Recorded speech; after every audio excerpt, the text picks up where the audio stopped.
Well, I already been getting these back, but now it's time for you to get your just.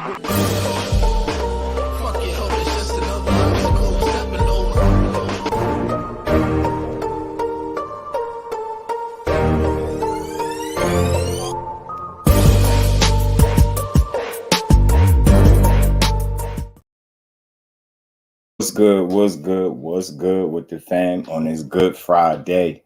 We back to close out the week and get boxing is just due in this YouTube space. What's good with y'all, man? How y'all feeling today? How y'all feeling, man? If you catch this on the playback, y'all already know the drill. Come join the family. Smash the like button, man. Ant, what's good with it, Ant? What's that? I don't know what you drop. What link is that? Ashley's Corner, what's good with it, cuzzo? How you feeling? So you sleep with two of the employees here. Wow, man. I got you, cuzzo. I got you. Don't even worry about it. Miss Joette, peace and blessings to the queen. How you feeling? Zoomverse, peace and blessings, Brody. How you feeling, bro? Mike, what's good with it, family? How you feeling, bro?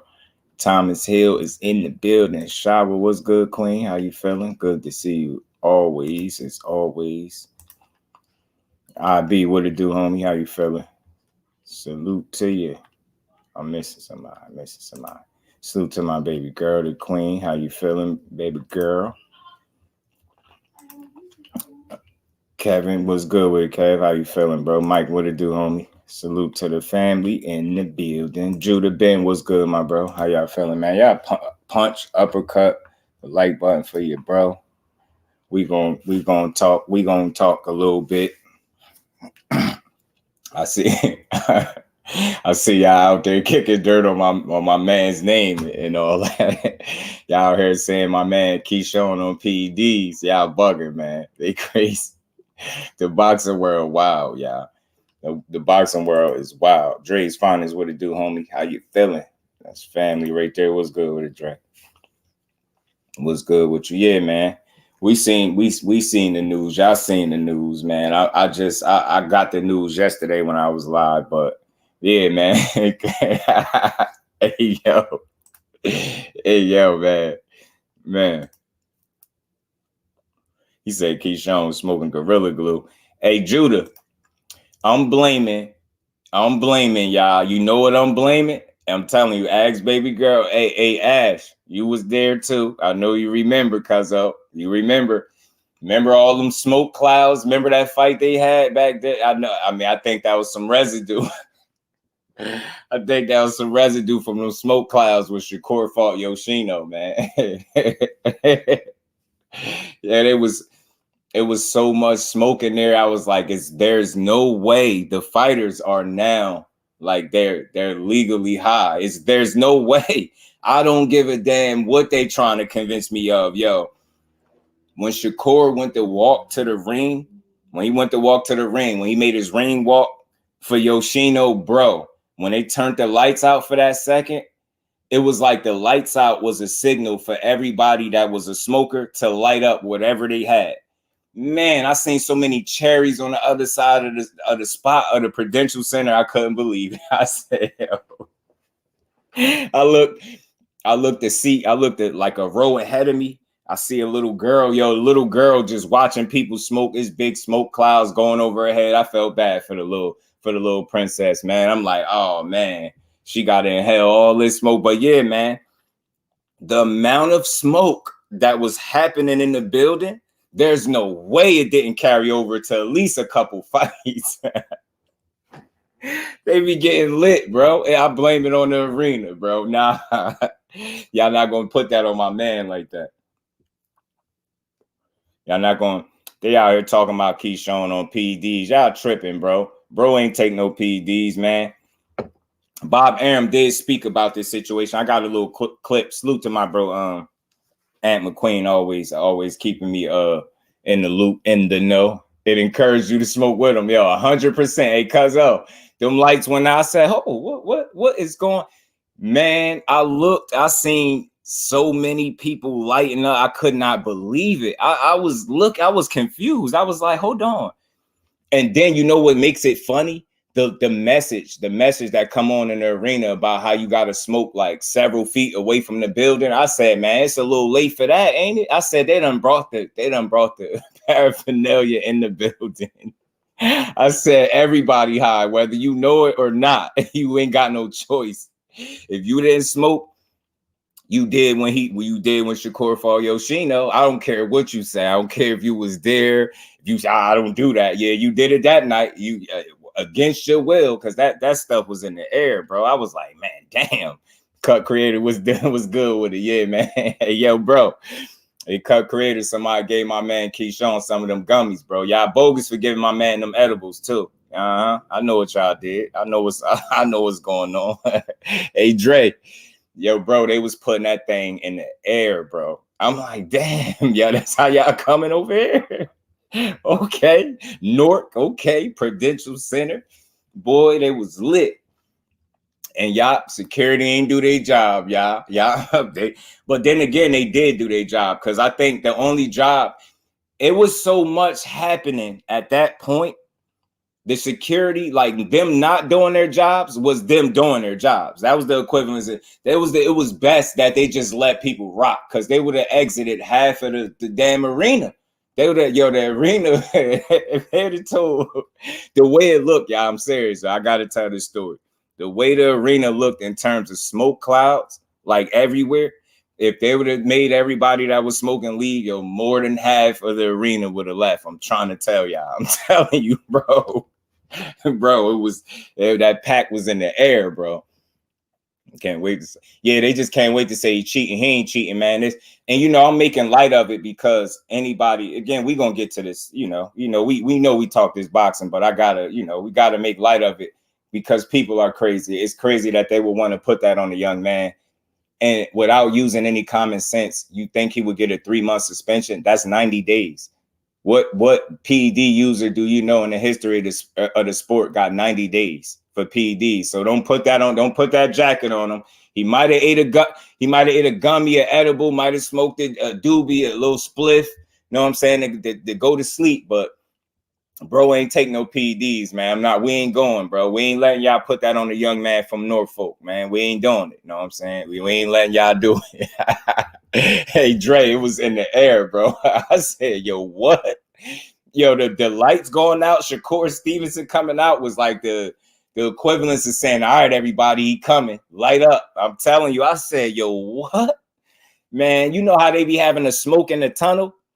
When the fighters come out, I ain't know if that was the smoke in the tunnel for Shakur, or was that like the smoke that everybody else had going in the air? Like, I was like, bro, you could come out here with Kevin Gates. Kevin Gates had to catch a contact, and he don't smoke, right? Kevin Gates don't smoke. Kevin Gates caught him a healthy dose of contact. There is against his will, bro. It was wild in that arena, man. Keyshawn had a one-hitter. I'm telling you, bro, he just hit that one-hitter to go to sleep, bro. Y'all not gonna do that to my man. You know what I'm saying? You see he be turned. You see Keyshawn be turned. You know what I'm saying? He needed something to take the edge off so he could sleep at night. It's a big deal when you the next big thing. Everybody hating on you. You get what I'm saying? Like, come on, man. It's hard being the top ranks, brightest prospect, man. I don't know what y'all on, man. I don't know what y'all not seeing it, bro. But bro needed something to take the edge off, bro. You know what I mean? Just a little chronic. Don't even trip, man. Just a little, you get what I'm saying? It's a little, just a little get you in the mood, man. That's the other movie, Dry Ice. Right shower. Teach was good with it. If it's just weed while they reverse his win, it's a bad look early in his career for sure. I think that's a good question, Teach. On a more serious note, I think they jump in the gun, Teach, and they're not giving him his just due. If it's weed, and we know it's that, y'all tripping out. He ain't had no performance enhancement. Y'all wilding. You know what I'm saying? Bro went in there and handled business, bro. He went in there and handled business. You know what I'm saying? Y'all not doing that to him. Baby girl on y'all helmet. Just a little chronic, man. Yeah, it don't make you fight no better, bro. No better at all, bro.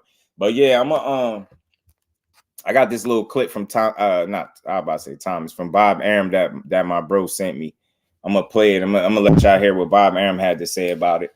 And Bob Arum, I like what Bob Arum had to come out here and say, man. Come on, man. Like, he not letting y'all kick no dirt on his man like that. Y'all not about to do. We not going for that, bro. We ain't going, bro.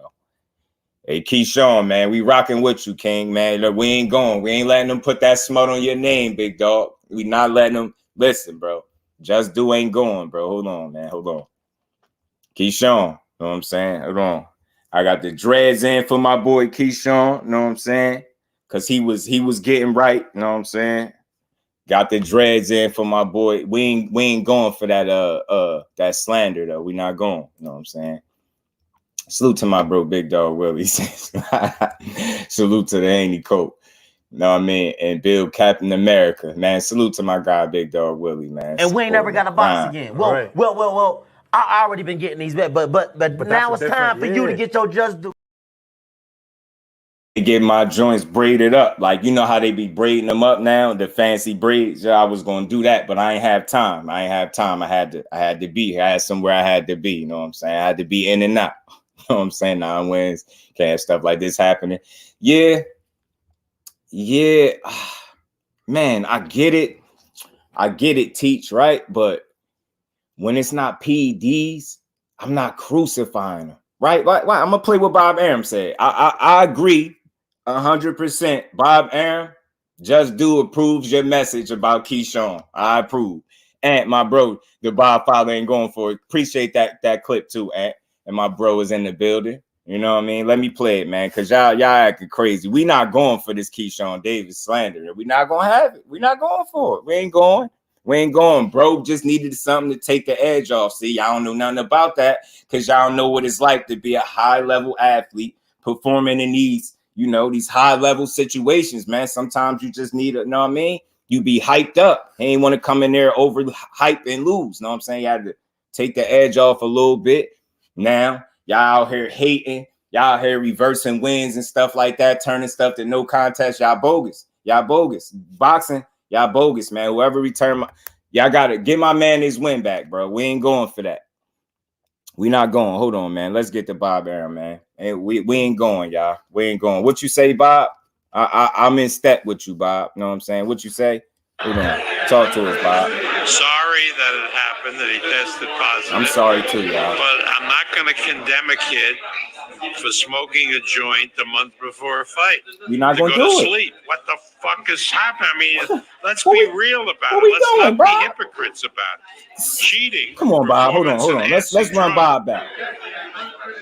Sorry that it happened. We sorry that it happened, y'all. We sorry. But I'm not going to condemn a kid for smoking a joint the month before a fight to go to sleep. What the fuck is happening? I mean, let's be real about it. Let's not be hypocrites about it. Let's not be hypocrites, cheating, y'all. Performance-enhancing drugs, that's cheating. That's wrong.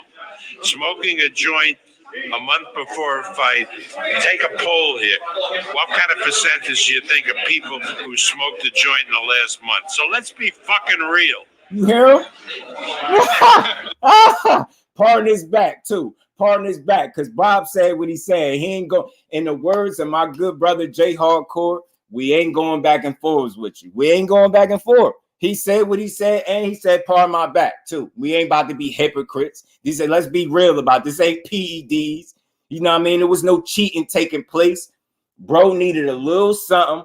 You know what I'm saying? It was like how Frank Martin needed that little You know what I mean? Keyshawn needed a little to take the edge off, man. And now y'all hating, y'all overreacting, y'all bogus. Y'all out here reversing wins, changing them to no contest. Like he ain't fight a strong 10 rounds. Y'all bogus, man. We ain't standing for it, bro.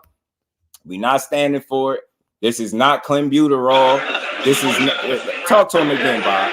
Tell him again, bro. Sorry that it happened, that he tested positive. We sorry. But I'm not going to condemn a kid for smoking a joint the month before a fight to go to sleep. What the fuck is happening? I mean, let's be real about it. Let's not be hypocrites about it. Cheating, performance-enhancing drugs, that's cheating. That's wrong. Smoking a joint a month before a fight, take a poll here. What kind of percentage do you think of people who smoked a joint in the last month? So let's be fucking real. Yeah, man. Yeah, man. Bob said what he said. Pardon his back. Salute to everybody in the building. Pardon me if I missed anybody, man. He said it would convict. Bob smokes green. He knows what's up. Facts, teach, man. J.A. Dixon, what's good with it, Jay? How you feeling, bro? Say if it was on the banned substance list, then it's what it is. Yeah, I don't know. I don't know if it was on it. I don't know, but I don't know if the weed is on the banned substance. Thomas, what do you do, homie? Yeah, realest is she ever said, man. Y'all talking about Bob don't stand with his fighters. He got right on top of this, man. Salute to Bob, man. I'm rocking with you, Bob. They bogus, man. We not about to be hypocrites here. He ain't had no PEDs. Stop it, man. Cut it out, man. And you probably can't even blame him because they be token in the arenas, bro. Bro, man, I don't know how the fighters didn't test positive for something, some type of weed in their system after the Yoshino fight. The whole arena was lit. Man, everybody, everywhere. Y'all think, I want y'all to understand, so I'm not exaggerating. When the lights went out, when Shakur's about to make his walk, bro, I just seen so many like cherries on the other side of the spot. I'm just like, yo, damn. Man, it was like smoke clouds galore, bro. It's no way, bro. So we don't know if he smoked a joint, if he took a pull, ate a gummy, an edible. But what we do know, he didn't have no PEDs though. See, I'm making light of this situation because it's really not that serious to me, yo. It's not. I'm sorry, yo. I'm sorry, it's legal where I'm at, so I'm not gonna knock nobody that took a pull or two, bro. I can't bring myself to that. Like I can't do that. It was in no way, shape, or form in any type of performance enhancement. Like that's why I can make the jokes out of it, right? If it's weed 90 days, it's clearly not a PED. That would be the lightest slap on the wrist that I've ever heard in boxing for PEDs. 90 days, bro? Nah, I don't think so. So I think what happened is simply what it is, man. You know, bro got a little smokage, you know what I mean, up in him, and that's what it was. Bro out here talking about PEDs, man. Listen, Hoshiana, man, my man Keyshawn ain't on no PEDs, all right? You know what I'm saying? He all natural, man. Yeah, nah, for real. Shower, we just appreciate his transparency here, and we know how he feel about the ganja. You know what I'm saying? You know what I'm saying? Y'all not gonna put that smut on my boy name like that. Keyshawn smoking weed yeah, man. Bob definitely deserves respect for back Keyshawn smoking weed. Yeah, it is petty, and I think that's where he going with it. IB, and I think at the very core of everything, and all jokes aside, and all seriousness, it's not a PED. Nobody's gonna convince me to condemn him for whatever he did. He had his stuff in the system, man. Whether he did it knowingly or was around somebody that was smoking and held too much secondhand smoke, whatever it is. I'm just not condemning them, man. We got to be realistic. Like, you see how much these kids and these fighters dedicate their lives to the sport. You think that they're not going to have no slip-ups? I just want to be realistic here. What we're talking about is a young man. That's what, is he 24, 25? He made a mistake. You don't justify the mistake, right? You hold him accountable for it, but you don't condemn him for it, right? It's a mistake made. Like, you learn from it. You get what I'm saying? Nowadays, people don't even give you a chance to learn from a mistake. You making it out. This should never happen. This has no place in boxing. Stop, yo. Stop. We seen way worse in boxing. I'm not saying any of it is cool, but a mistake is a mistake, bro. He's allowed to make a mistake. It's not a good look, right? Of course, it's not a good thing. You don't need this. You don't need no setbacks, right? But we talking about guys that dedicate their lives to this sport and do nothing really outside of that. You get what I'm saying? Think about how difficult it is to maintain that course without one single slip up. Think about how many people that might have the same talent Keyshawn Davis had, but not the same discipline and focus. Think about how many people could be potentially better than him, but don't have the same discipline and focus to keep it going. That's where I go. So even though I made jokes early, like I bring it back with something more serious. Like it to me, you know, it's a mistake. It's not okay. It's not cool, but it's not the end of the world. And it's not PEDs. I think that says something, bro. I know what I'm saying. He can make a mistake. He wouldn't be the first guy that smoked some weed, bro. He just wouldn't. You get what I'm saying? I ain't with condemning people. Bob criticized the MMA. Somebody got to send it to me, man, or let me know where it's at. I'll pull it up. That video is 10 years old. Which one? Us, but that video, it's been legal here, but y'all to realize it's still illegal. Federal, which trumps the state. They need to let that go and let people live. A fact, shot. What they do, overturning his W is trash. It's facts. It's because then it brings all types of different things into question, right? You know what I'm saying? If it was just weed, then why overturn the win and different things, right? It's a number of different reasons. I think it's they just reacted too fast, too immediately. You know what I'm saying? Without giving it no thought. I think they just went ahead and did what they did, man.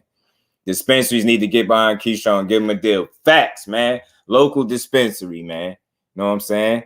Local dispensaries, get behind my man Keyshawn Davis, man. You know what I'm saying? Keyshawn, if you want me to holler at Delta Don for you, I'll go high. I'll shout him a holler for you, bro. You know what I'm saying? Yeah, the overturn his win is weak, right? Because it wasn't a performance enhancement. I ain't saying you can't suspend him, right? If you want to suspend him for it, then by all means, but why overturn his win? You get what I'm saying? Why overturn his win for a little marijuana? You get what I'm saying? He bogus. Big Dose, what it do, homie? How you feeling? Say we as a police damn near everywhere. You get what I'm saying? Big Dose, yeah. Man, they overturned my boy win, Keyshawn win. You know what I mean? He indulged in some of the herbal essence. You know what I mean? And it's from the earth, yo. Y'all bogus. It's a plant. Y'all bogus. Nah, I'm not giving it to y'all. Y'all bogus. Get that man his win back. I ain't saying don't suspend him. You want to suspend him? Have at that. Have at it. Them 90 days, man. He'll just train, work out, stay in shape. He'll be ready. You know what I'm saying? But y'all bogus if y'all taking his win too. Y'all don't know. You can't do both. Y'all can't have it. And you talking about possibly not having his next fight? Man, nah, they bogus. They bogus, bro. Say MMA is why is that. Yeah, Bob tripping, Bobby wilding, bro. And damn near everyone is putting that pot in the air. I'm telling you, bro. I'm telling you, Dre, they tripping.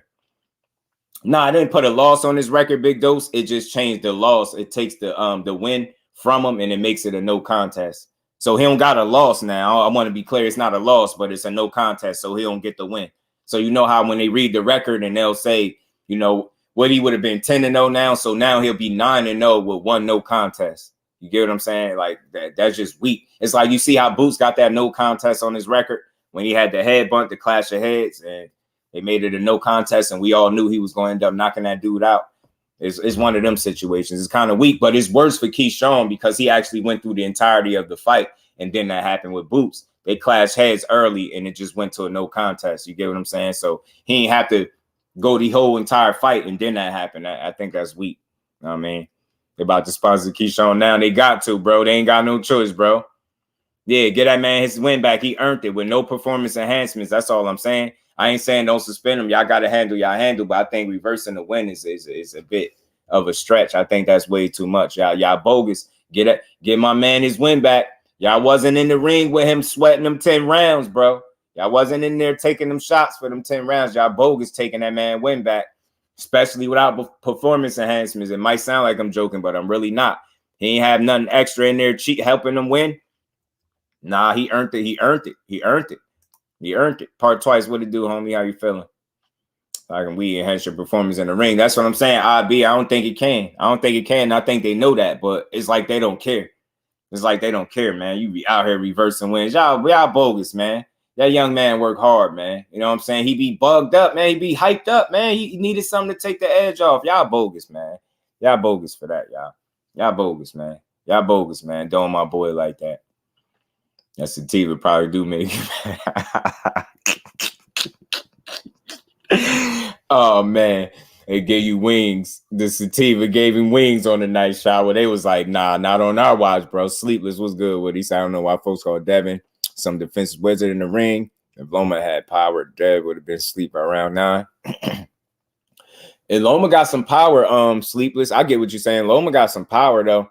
I think the thing is he ain't the biggest puncher, right? And I think on top of that, one thing people probably don't take into account enough is the shape that Devin be in. The shape that he be in allows him to be able to take these shots and recover and things like that. You know what I'm saying? Like, that's why I always say he got a better chin than what some people give him credit for, right?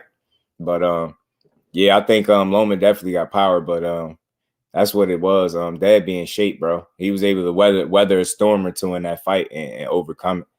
And I'm telling you, it's credit to the shape that he be in. Anything should hurt him. Is when it is concentration, something, right? Like, I just don't get it. I don't see I just don't see how that was the appropriate call. But you know, it's boxing, man. They do what they want. You know what I'm saying? They do what they want, and they show you that. So I don't know, man. I just don't see why you should have took the young man's win from him. Errol Phillips, what it do, homie? How you feeling? I hear how quickly society starts sabotaging a young man's career. It's like they're looking for an excuse. I'm telling you, bro, they just give people a reason, and then like people irresponsibly, because you already don't like them, you'll just throw PEDs out there with no accountability with your comment. So you'll want the fighter to be held accountable for his partaking in the marijuana or the greens if he indulged, right? But people don't like to hold themselves accountable for the comments that they throw out there, the rhetoric. Nobody should be going around in the boxing community spewing that this man is on PEDs. That's wild to me. Like you don't care. People don't think like that's his career, but you don't look at it like that. But you'll type it up, you'll make the video, you'll make the comment, it's PEDs. Says what? Like, where the knowledge of the PEDs at? Like, what performance enhancement did he take? Dude don't need no performance enhancement. He already like that. You know what I mean? He came performance enhanced already. You know what I'm saying? I'm telling you, man. I'm telling you, a little chronic never hurt nobody, man. Never hurt nobody, man. You did. A little crime while never hurt nobody. Clue and Keyshawn, man, they tripping. They tripping without the luggage, y'all. Oh, then what it do, homie? JJ, what's good with it? Yeah, man. This for my boy Keyshawn, man. Shabbat. You know what I'm saying? We in Jamaica. I don't know where he got his from, but we in Jamaica. man, what's good with it, bro? How y'all feeling, man? He said, what's going on with Spence? If he wasn't weight drained, Derrick James said that, right? Yeah, man. Derrick James said something. I got an interview from Derrick James that he did with Fight Hub, and he talked about the fight and the rematch and potentially the weight that it'd take place at. Said some different things, but I just think when you hear some of the comments that Derrick James made, is simply because you know, people were looking to blame somebody when the fight happened, right? When you got the result, Errol Spence lost, they was like, well, who do you blame? And again, I told you, when you got real people like Spence and Derrick James, you don't have to blame anybody because you got two men that's willing to hold themselves accountable. And when you hear Derrick James, you know, kind of explain the fact that it wasn't the weight per se or him being weight drained, I think that's just him accepting the onus for the loss and accepting accountability. Like, he wants to put more of the blame on him and accept, you know, it's some things that they need to correct as a team, but more so him as a coach to get Errol Spence over the hump. You get what I'm saying? And that is a reason why you got to respect him. And again, you see how quick people was willing to write Derrick James off after the loss, but you're not even able. Y'all didn't even get this guy the benefit of the doubt to see how he would respond after the loss, to see what he'll say, you know, as pertaining to why the loss happened. Like, nobody gave him the benefit of the doubt. They just wrote him off. You had people like Tarver immediately attacking the fact that he was coach of the year before. It's crazy to me. Like, you don't get, it's not just you lose, it's how you respond. And what happened to giving a guy a chance to respond? And again, he continues to show me, in my opinion, why he's a championship level coach, because it's not just how you react and respond when you win, it's how you react and respond when you lose. And I think without having another fight with Errol Spence, he's already demonstrated why he's a top level, you know, high level, high quality coach, I think, in the sport, man. I think we just need more stand-up dudes like him, man. And again, that don't mean his style gonna work for everybody, but for the stable he got, he do a damn good job. And I think it's kind of weird to you know, try to dim his brightness with, you know, with his failures. You minimize his entire career into the Terrence Crawford loss instead of the champion after champion after champion that they beat on the way to get there, and how they built brick by brick on their way to get into them championship level fights. You just can't erase all of that and ball it up and throw it away because a guy lost one fight. Like, that's where boxing is, and everybody's to blame at some point, right? You got even some of the retired fighters, man. They don't represent the sport the way they should. They don't support the guys that represent their sport at a high level in terms of coaching and different things like that. Because if you did, you wouldn't be questioning why Derrick James won coach of the year. You would understand why he won coach of the year. You would understand that him winning coach of the year had nothing to do with this fight. This fight, that would have just been icing on the cake. That would have been making another conversation for him, deserving another one. You get what I'm saying? You said just do slide your M to the side. Is it? You say my M blocking my face or this the voice thing? Y'all trying to see the dreads. Y'all trying to see the dreads. I know. Y'all like y'all feeling the dreads. Look, Remo, what's good with it, bro? Late style, what it do, homie? How you feeling, bro? Davis was just smoking on out here. All right, Pack, ain't nothing wrong with that. Talk to him, late style. Then they gonna do this to my man like that. You dig? Appreciate you, Jack. Tarver wants to be Derrick. He jealous. Yeah, I mean everything that came out with it after that was a little crazy because he set the table a certain way and then he started saying how he want to train these guys and nobody won't let him train. So I was like, yeah, you clearly want to be where Derrick James is at. You clearly want to be where he at. They did my boy dirty, man. They did my boy dirty. But look, man, I don't know if they'll reverse the win back. I don't know if they'll give him his win back, but I think they are fighting it. I think they are. So you'll just have to wait and see. But from what I've seen from Keyshawn Davis, he looked unbothered, bro. He don't look like he too bothered by it. I just hope he not. Just stay the course, man. Just keep your head down. Don't make the mistake again. Make smarter choices, man. Allow this little hiccup to be a lesson, not a loss, right? And then you just move forward from there, man, because you got a lot of people probably hoping that he failed, man. So you just got to keep proving people wrong and get right. Right, Thomas, you get what I'm saying, bro? Hey, the little crime wine ain't wrong with nothing, bro. You know what I'm saying? Said you was ducking me, son. Keith Thurman voice. I don't see Clarissa or Alicia in there a snack. So it is possible. Kirk Douglas, what it do, homie? I don't know. So if you ever had, oh yeah, y'all talk. But yeah, man, Derrick James did. He said a few things. I'm gonna pull this up, yo. I meant to play this yesterday too. That Bob Arum video is 10 years old. Which one? The one where he said condemning the kid for smoking a little bit of Which Bob Arum? The one I just played? Not the one I just played. Let me get to something else. Or is it 10 years old? But let me get to this. We get to DJ. Go DJ. Keyshawn lost win. Nah, he didn't lose. They reversed his win and they changed it to a no contest because of the the alleged testing for marijuana. So he didn't lose, but they'll, what this will do is take his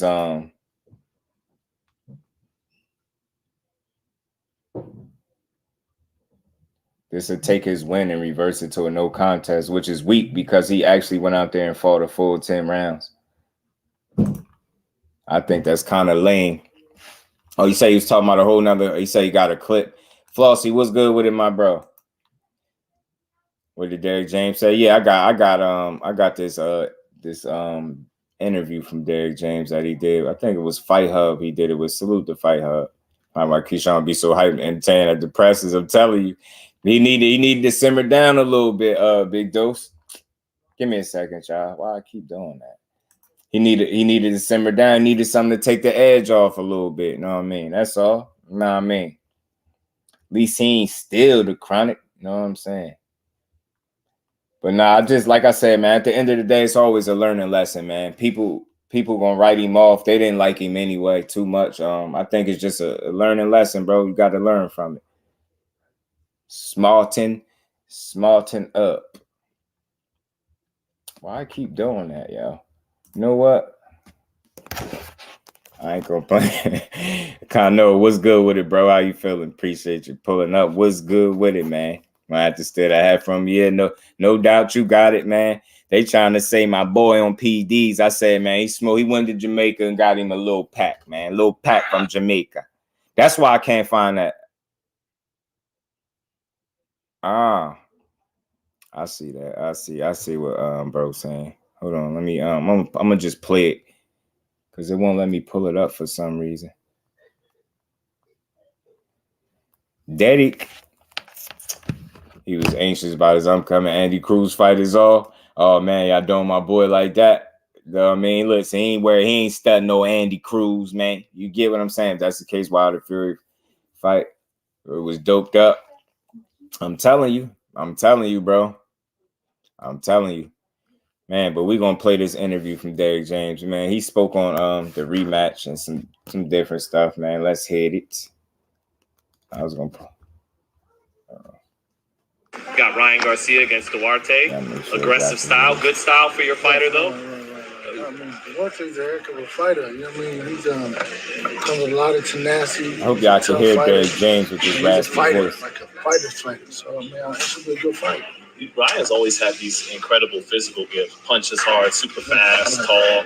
So how much do you think some of your trademarks as a trainer, high guard, discipline, jab, just that alone, how much do you think that can grow him as a fighter, make him better? I think it can help him, and I think that it takes him to the next level of a skill set, because he's at the highest from a celebrity and a boxing level. But I think that the more and more we get together, the more and more we work. Say about this, those some homemade edible brownies.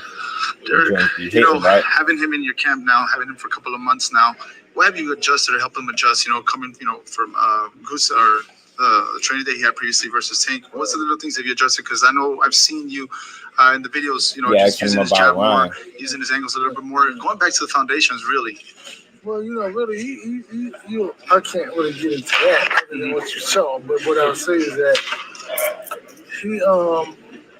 he's good, man. He's gonna be working. He's got to work on a skill set and being continuous instead of having dead time and space in between. We'll hopefully create everything we need to do. You were a fighter, obviously. What have you told Ryan, coming off that loss versus Gervonta? Because, some fighters do beat themselves up. It's hard to bounce back. And mentally, they're like, have a lot at stake. Right. Duarte right now has 21 knockouts. That has 26 fights. It's a tough fight. What have you told him? It's in the past. You can't live in it because you can't move forward if you're stuck in that particular space. That's real life. So don't worry about it. Keep it moving and just stay focused. And that's basically what he's been doing. Did you see things that you already talked about him within the Gervonta fight? It seemed like he was doing well for a round and a half and went kind of crazy, gave up his height.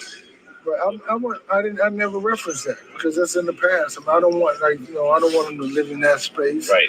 I want him to move forward. I mean, we have conversations all the time, and it's so much about boxing instead of yelling and being demanding. He's like, no, I'm just talking to him, and he understands what I want him to do. And you see that right there? That's the difference between a coach and a guy that collaborated with him. He understands, look, I wasn't coaching you for that fight, so we're not about to sit here and focus on that and harp over it. Like, it's in the past. It happened. What you're going to focus on is what we can improve and what we can fix now. And that's where Derrick James at. And already before Ryan throwing one punch, he already giving him game like a true coach would. So again, it's the difference between these teacher, trainer, coaches that I think Derrick James is, and that guy that Jean Jacket Joe Goosen was. There's a lot of fights. Fate was good with it, Keyshawn by Mark Davis. There's always the rumblings and the talkings. You gave my man the possibly joint, if that's you why can get in a fight against in February for Super Bowl. What fight interests you the most? There's the Rolly fight, there's a Teofimo, then we also have the winner of those Regis and Prograis. It could be easier to make due to the networks. What fight is the one that you're like, this is the one that I like the most? And I want what he wants because I don't really do that part. I don't do the picking of the opponents and everything. I know what he wants and I go from there. So whatever it is that he wants, whatever he one of them, bro. He wanted to face his boxing. Does any part whether people like him or not, he let's is. take it slow, man. Why the rush to jump right back into a big fight? Let me get some fights with you. Well, I think that, I mean. Yeah, I know, IB. He was building momentum, bro. And that Jose Pedraza fight would have been a good fight. I don't know if it's going. I don't know. I know they fight. I'm gonna find out some more information. Take a fight like this. It's not really. You just gotta start rolling, keep rolling, and keep with the skill set and enhancing because you can't really. There's no going back in boxing. When you get so far ahead, you gotta keep pushing. I'm saying that's the difference between boxing. See that? No going back in boxing. Real coaches, man. Start over or do whatever. Boxing, you gotta keep rolling, so I have to keep doing my thing. Is this the most, not necessarily skilled, but the most gifted fighter you've worked with? Speed and power. They be trying to get these coaches to tell on themselves. Everybody's equal. Everybody's got a similar. They're so short all the time, but No, I mean, I think everybody's equal. You know what I mean? I think everybody's equally fast. Good experience for Keyshawn. Yeah, I mean, so I don't, it's like kids, man. What you talking about, man? You trying to start something? No, that's always. Kids, yeah, which one's your favorite child? DJ. See, always the first one. Again, DJ ain't take the bait. You gonna ask him, is he the fastest, the strongest fighter you work with? Like, dude, stop, stop. See, DJ ain't know, he like, that's like asking me who my favorite child is, bro. I'm not answering it. Not answering that. Yeah, man, divide and conquer, bro. I'm training them all. He said, nah, they equal, bro. They equal. Nah, I feel you, DJ. I'm rocking with that answer, bro. And I like Fight Hub, man, but they be too. Trainer of the year last year, and now this year, things have been tough in some big fights. It's life. Yeah. How do you respond to that? 1 minute they build you up, the next minute. Well, really, it's like it really isn't the 1 minute they didn't do anything. I did keep it moving. Right. With my consistency. Built yourself up. Right. Winning, Errol, winning 11 years in a row. Jamel been a champ for 8 years. Errol been a champ for 7 years. Having been the only champion in the world for the last 4 years with 2 unified champs. Then Jamel became undisputed. So nobody did nothing. Nobody built me up. I did it myself with the work that I put in. You hear him? So in reality, talk to him, DJ. When people say, how do you win trainer of the year? Just look, being so consistent. Listen to him. You know Jamel, Charlo, and Errol Spence? It's because of Jamel been the champ for 8 years. Errol been the champ for 7 years. Seen the unseen was good, bro. Even before then, when Rob Brandon took him to number 1 contender, then he became champ after that. Me too. But I wasn't with him in the corner, but took him number 1 contender. So it's like being consistent. So when people say that, like, hey man, I don't care because nobody built me up. I did it. What are the highs and lows like, though, if at all? Or you not put like this. Yeah. Life. You think about this, and getting where you want to be, and getting. Hey man, I'm not. I'm sorry. Hey. So listen. Yeah, they do. And getting where you want to be is always is life. You know what I mean? Everybody. If you think about this, I took a loss, then a win, then a loss. So what happens is that people lose every day. So I took a loss 1 month after the other, 2 in 1 year. That's unfortunate, but it's the game. It's the life. I mean, what do you say? I'm not crying about it. Because when Errol lost to Crawford, I had to go do with Joshua 2 weeks later. Right.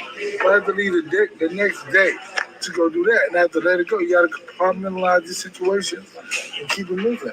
Derrick, just talking about Errol. And it's just good to hear him. Like, I hope y'all was hearing, like, I hope y'all can hear this clear and what he was saying about, he kind of spoke about how people, he said it without saying that people basically questioning how he get trainer of the year. And he made it with the consistency. He's like, do you know Errol Spence? Do you know Jamel Charlo? Like, it's crazy how, I know the magnitude of the fight, right? I know that was a really big fight, to lose, but he's also been a part of other really big fights that he's won. So it's like you can't just reduce his career to the one time that he's not successful and say, hey, how he get trainer of the year? He got it before that, dummy. He got it before that. You get what I'm saying? He got it before that point. He earned it with consistency. Errol Spence constantly winning.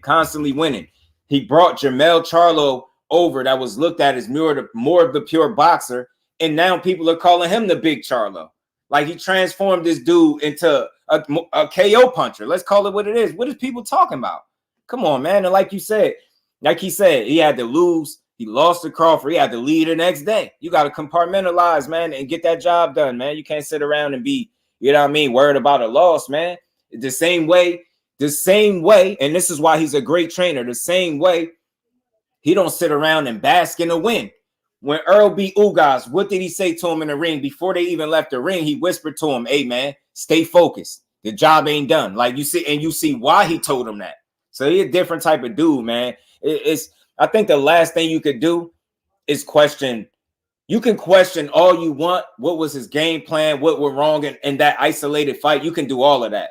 But to question why he was the trainer of the year, I think is crazy. And I think it's like a slap in the face. It's like, say you don't watch boxing without telling me you don't watch boxing. You know what I mean? By questioning Derrick James, that's like telling me you clearly not watching the people that he's been training. You clearly ain't been watching Errol Spence. You clearly ain't been watching Jamel Charlo. and how he kind of transformed this dude into be something a little different than what he was. Like, I just don't see how people don't pay attention. So again, they'll mull over your wins, but they'll magnify your losses and reduce your whole career to the one time you wasn't successful. And I think that's weak.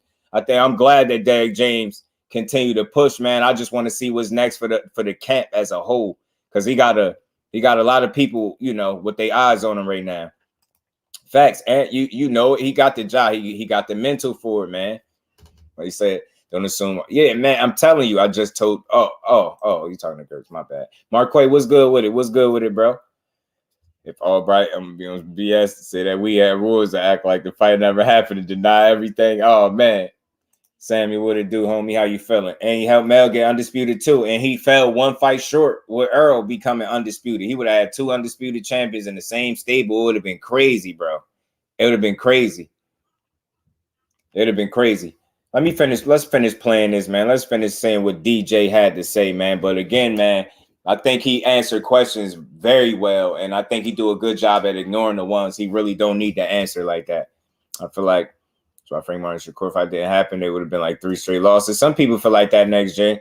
They feel like, that scheduling conflict was a real thing. I think it would have been a lot on his plate realistically. Not saying he wouldn't have pulled it off, because if that's what the cards was for him, I'm pretty sure he would have did what he had to do. But yeah, it would have been tough. It would have been like, back to back to back. That'd have been tough, man. That'd have been a tough loss had he lost to Shakur, Frank Martin. Next day to go do that, and after let it go, you got to compartmentalize this situation and keep it moving. Derrick, just talking about Errol, the big talks about it is, now Showtime's being gone. Right. What's going to happen with the rematch? What's the talks about? I know you always say, I leave it for fighters to tell me. About it. I don't know anything about it. I don't know nothing. Not even a hint of maybe going to the rematch at 154. That part. I'm sure they already, he was the E1 trying as a nut. But I don't know anything about that either. But I just know what they talking about. At 154, what can we expect? He said he don't know, but he know what they talking about. You'll see him. He won't be so drained. He won't be so depleted or whatever. You'll see. That wasn't the issue. You know what I'm saying? I want this the part where he started talking about the drain. I'm gonna run it back for a second. What's the talks about? I know you always say, leave it for fighters to tell me. About it. I don't know anything about it. I don't know nothing. Not even a hint of maybe going to the rematch at 154. That part. I'm sure they already, they already signed that or whatever. But I don't know anything about that either. But I just know what they. I gotta stop it. He said he don't know nothing about none of that, but he just know they signed it. But he don't know nothing about none of that.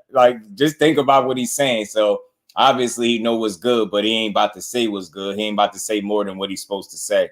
You get what I'm saying? Derrick James slick, but I pay attention. So you just told people without knowing. You said that. He said, why you got Tank choking T.O. out like that? He look like you choking T. Nah. They that's funny. I ain't never look at it like that. They throwing a punch at each other. That's funny. I ain't think of it like that. Yeah, they both throwing punches though. Teal throwing the left, Tank throwing the right. You know what I'm saying? And it's a reason for that. And I don't know if y'all been hearing the whispers that I've been hearing too about potential opponents for Tank, but it's always exciting to hear those names, some of the names linked up with his that we hearing about right now. So we gonna get to that too. Bro, PDs, you don't overturn a victory for we. Yeah, I know that, but I'm gonna try to say Hoshiana. Check this out. Although I agree with you, right? I'm a different type of dude. I'm gonna acknowledge what you're saying, and I'm also gonna agree with part of what you're saying, right? I agree they don't typically overturn a victory unless it's PEDs, right? They don't do it for just weed, right? I'm with that, right? But they also don't give you a 90-day suspension for PEDs as well. So you get what I'm saying? So although I know they don't typically overturn things for weed, but they damn sure don't give 90-day suspensions for PEDs. You get what I'm saying? We got to be real enough to admit that something don't make sense. All the dots are not connecting just yet, right? That's one thing we could agree. They're not going to give a man a 90-day suspension for PEDs. The least I believe is 6 months. 6 months. You get what I'm saying? And that's double the time. You know what I'm saying? And he got half that. So just think about that. So I don't know. I just think they reacted pretty fast on this. You know what I'm saying? That's what I think. But we're going to see. He good at letting you know what to do. Don't want you to do. Yeah, man. DJ is a smart guy, man. DJ is a smart guy. He a hell of a teacher trainer, man. Yeah, big dose. Yeah. Now that's funny though. Nah, I wouldn't do that to you. But they both throwing a shot. I be finding these all over the internet. People be making all types of fight posters, yo. Jonathan was good with it, bro. Sounds like dollar bill for the Players Club. You don't get. You said just I was just blowing smoke watching the fight. Shit is crazy. Give and take. We'll give you 90 days to give it a look. We can't take the W away. I don't know. I just know you ain't getting no 90 days for no PEDs. I've never seen it. Have y'all? Has anybody else in here seen it? Y'all make sure y'all smash the like button for me. We're gonna get back into this Derrick James build. One doesn't go without the other. Look at Conor Ben. Right. He ain't fighting damn near a year. True. B20B when the sport has no oversight. It's a man. Ain't filled with corruption. If you have the money to grease the right palms, you'll be okay. It's sad to say B20B, but it's truth to that as well. It's unfortunate, but it's truth to that. Use to make your backgrounds just. I got you, big dose. You got to hit me, man. You got to hit me.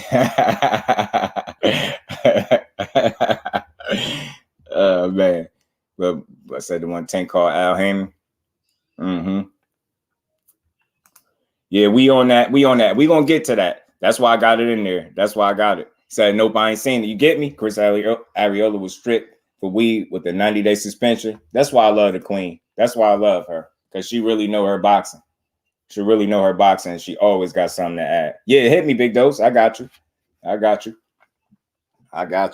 you interested, I definitely got you. Oscar Valdez was allowed to fight with a dirty test. Yeah, exactly. Yo, talk to him, man. I'm loving it. I'm loving these responses. You get what I'm saying? I ain't saying none of it is cool, but come on now. That man had how many? He had actual PEDs in the system, and he said he got it from T. And then when they did their homework, they found out there's no T on the market with those substances in it. So they cleared, and then they went as far as allowing him to fight. A lot of people felt like Conceição outbeat him. They allowed him to fight, win, get the belt. Yo, on top of that, they gave him a statue a little while later, like a week later, some days later after the win. Oscar Valdez. That's what they did for him after cheating. So again, man, if it's just weed, bro, I'm not about to hang him to the cross. I just can't do that. It's a mistake. He's human. Let's never forget. I know these dudes are supposed to be world-class athletes and all that. They're humans. They make mistakes, bro. That man at the very least, he made a mistake, bro. He made a mistake that he can learn from, bro. This ain't got to be the end all be all, but let's not put the PED jacket on him unless that really come out. Because if it do, I'm not protecting nobody from themselves. If you took PEDs, then it is what it is. But I just don't think that's the case. You get what I'm saying? He said like them special. She said like special eggs. Right. Shy with them special eggs. B-Dog, what it do, homie? He says because of where he fought at, it was allowed. I like that. Roger will be no Keyshawn Davis slander. But let's finish playing this Derrick James interview, y'all. Let's finish playing this. Statue was the weirdest thing for Oscar Valdez. I'm telling you, and it showed us, Cuzzo, that they don't care about cheating. They rewarded this guy for cheating. They rewarded him for cheating. That's why I was especially happy when I found out that Shakur Stevenson was getting that fight, because I knew he was going to beat him up. I knew it. I was like, all the phentermine and that magical tea is not going to help you, and you ain't going to be off that in this fight. He's going to fight Jack, but he can't be a little high. You get what I'm saying, Jonathan? They bogus, bro. They bogus, man. Let's finish playing this Derrick James, man. We going to get to the Tank and Tito and Devin Haney situation. I don't know anything about it. But belts matter. Okay. You get what I'm saying? Hints of maybe going to the rematch at 154. I mean, that part, I'm sure they already signed that or whatever. But I don't know anything about that either. But I just know what they talked about. At 154, what can we expect from Spence? Facing Crawford. You'll see him. He won't be so drained. He won't be so depleted or whatever. I mean, you'll see. That wasn't the issue. You know what I'm saying? Crawford fought a good fight. He had a great game plan, right? And so give it to him by his coach. So it's not like, right. I mean, he was a better guy that day.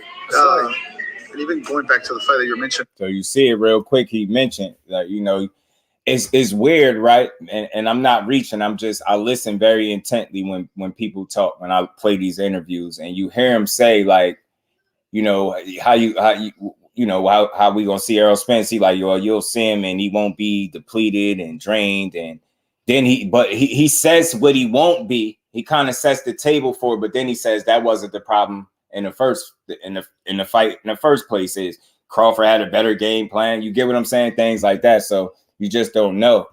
But he kind of dismissed the fact that he was weight drained. But I think that's him just trying not to give people any extra added excuses and to just move on from it. Because if you listen to what he said, he ain't about to cry over the spilled milk. He understands the fact that he lost, and it's things that him and his fighter need to correct to be successful in the next fight. I think that's what his temperament, his attitude is. That's why this dude always wins. You get what I'm saying? You got a winning attitude, man. It's the next fight up. Yeah, we lost.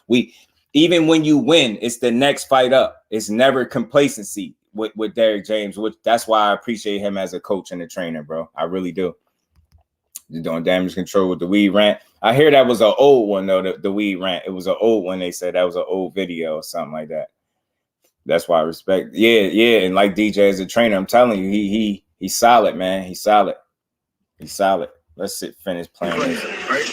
And so give it to him by his coach. So it's not like, he was a better guy that day. Even gave Bomac his credit. The better guy that day. Like tell me this ain't no stand-up coach. Maybe another fight or two fights at 168. We could have expected a different outcome when he faced Canelo. I don't know. I think it's a question he'd have to answer. But, I think that, it's life. I mean, life's happen. Like, you step up to big situations. I mean, the people who lose are the people who don't step up. The people who lose are, if you think about this, when people say you had a bad day, how many people had a bad day and made the most money they ever made in their life? Right. Was it really a bad day? Was it really a bad day? How many people, right? Had a bad day.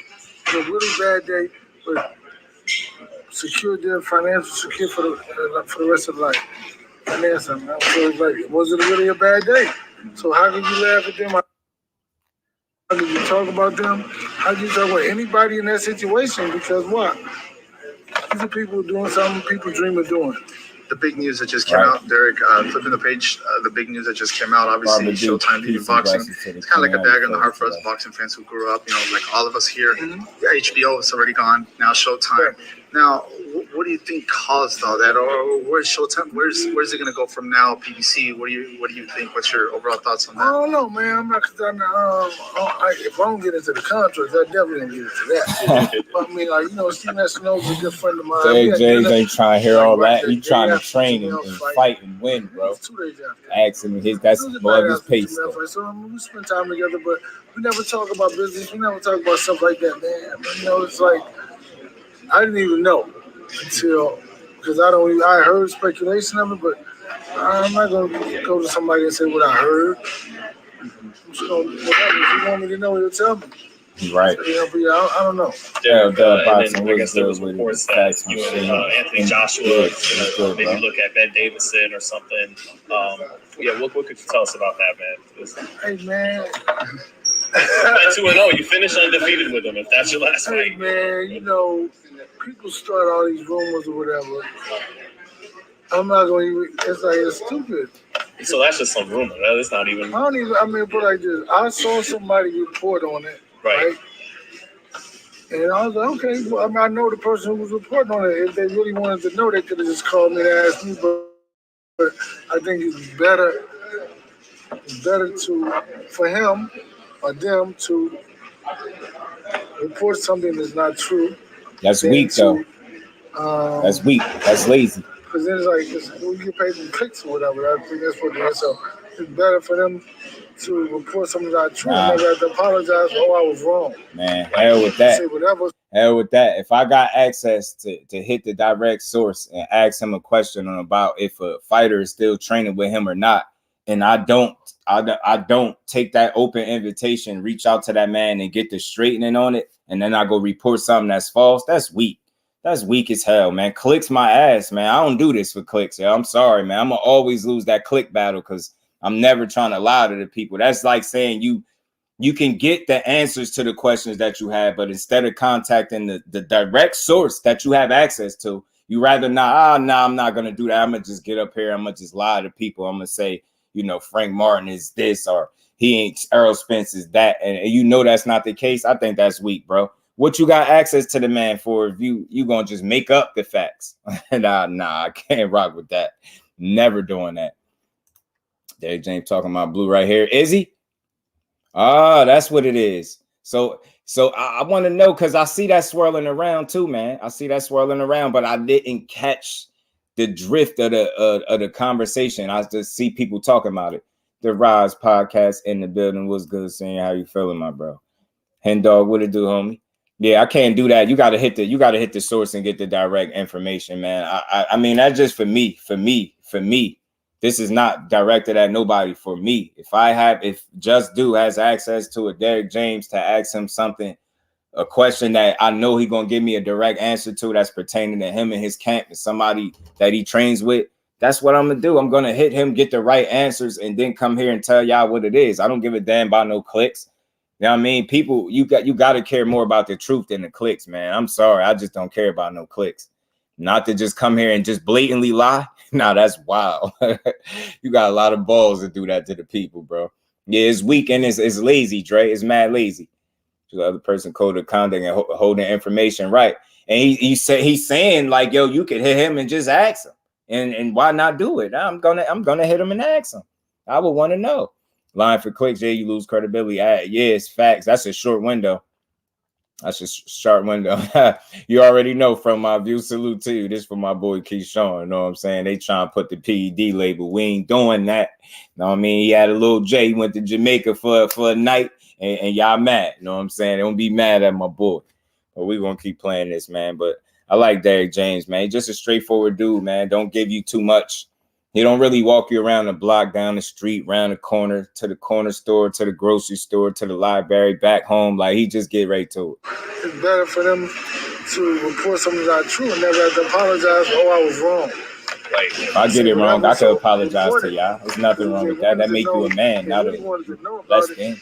Then they could have just asked me. I'm gonna ask DJ. Are you and AJ still working together now? Hey, man, come on, man. I'm trying to get the bottom line, so there's no more speculation. I mean, I'm not gonna even because it's like this.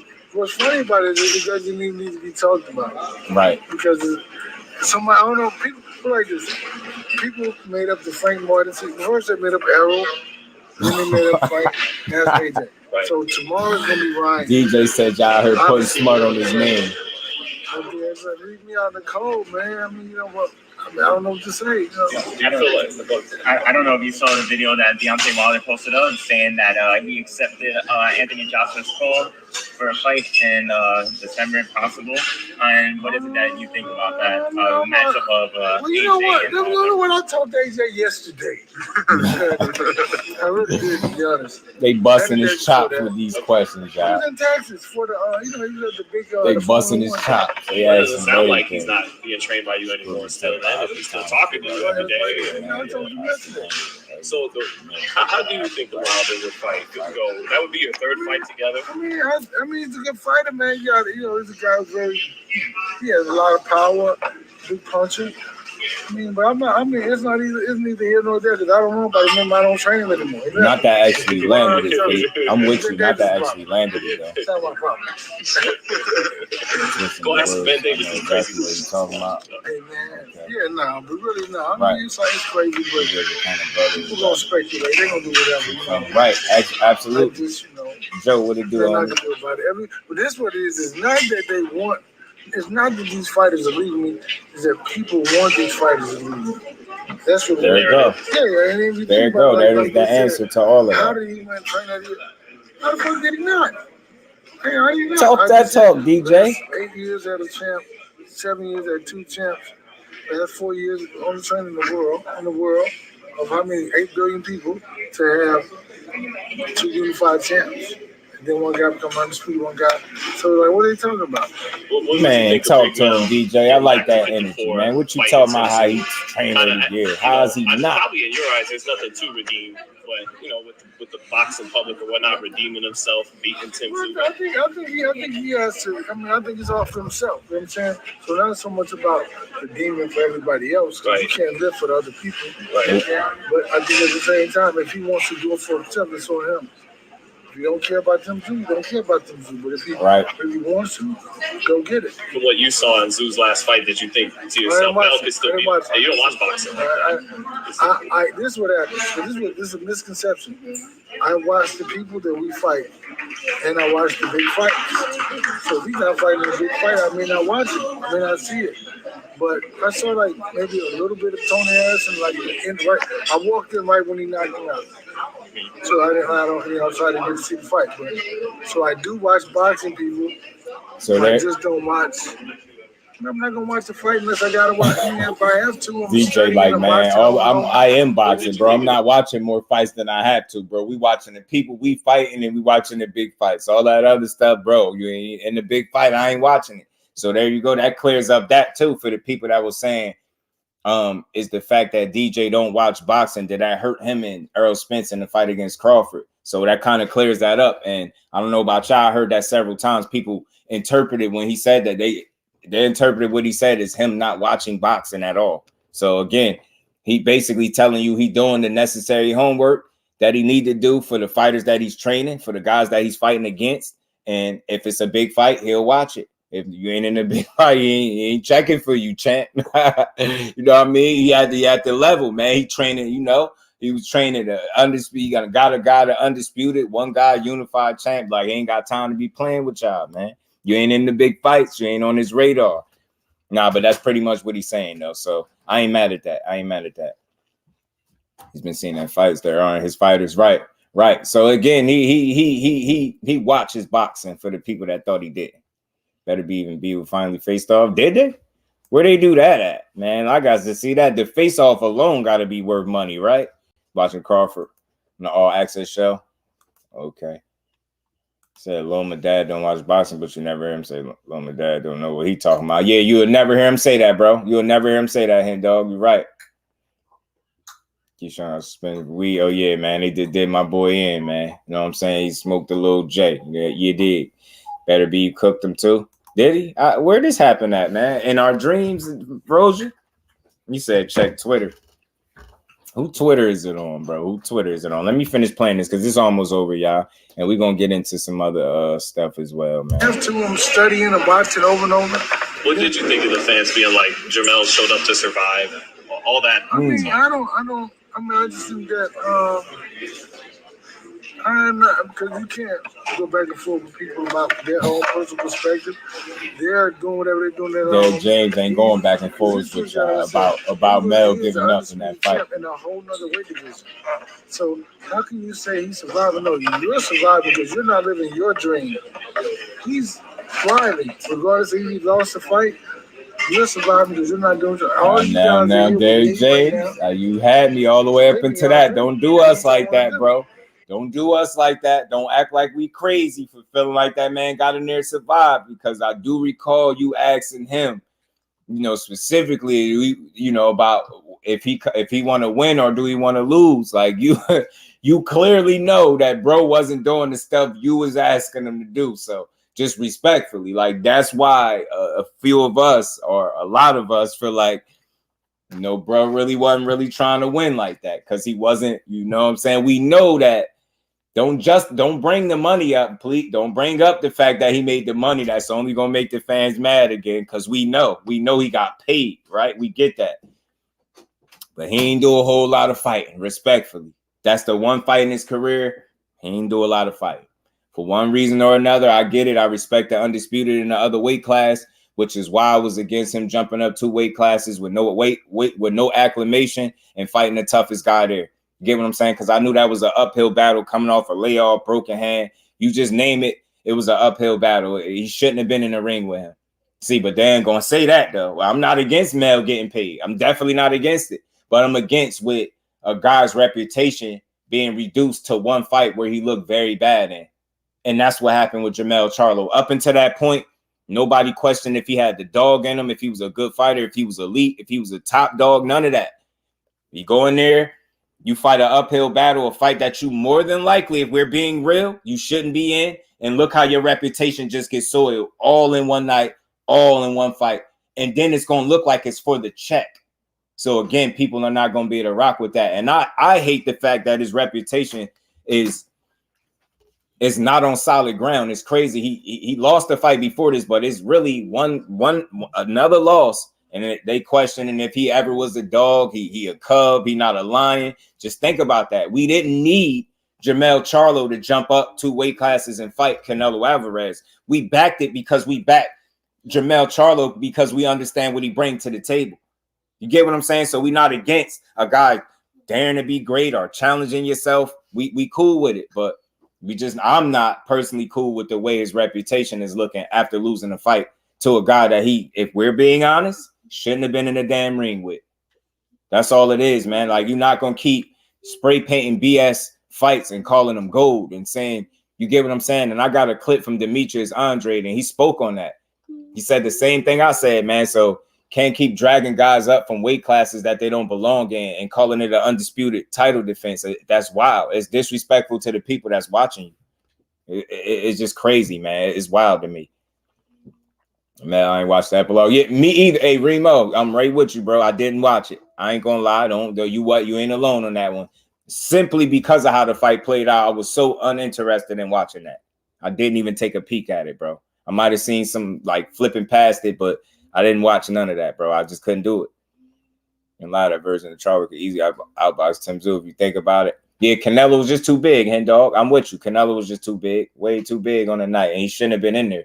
And that's where I look at it, right? Like, again, it's about respecting the weight classes. And if you go from 154 and that's as high as you've ever fought, and you jump up 2 weight classes, don't acclimate at all, and you're fighting the guy, that's more than likely a fight that you shouldn't be in, bro. Like, you to really, and that's the part that we didn't talk about. To expect him to win would be crazy. And I still seen people picking Charlo to win by a late stoppage.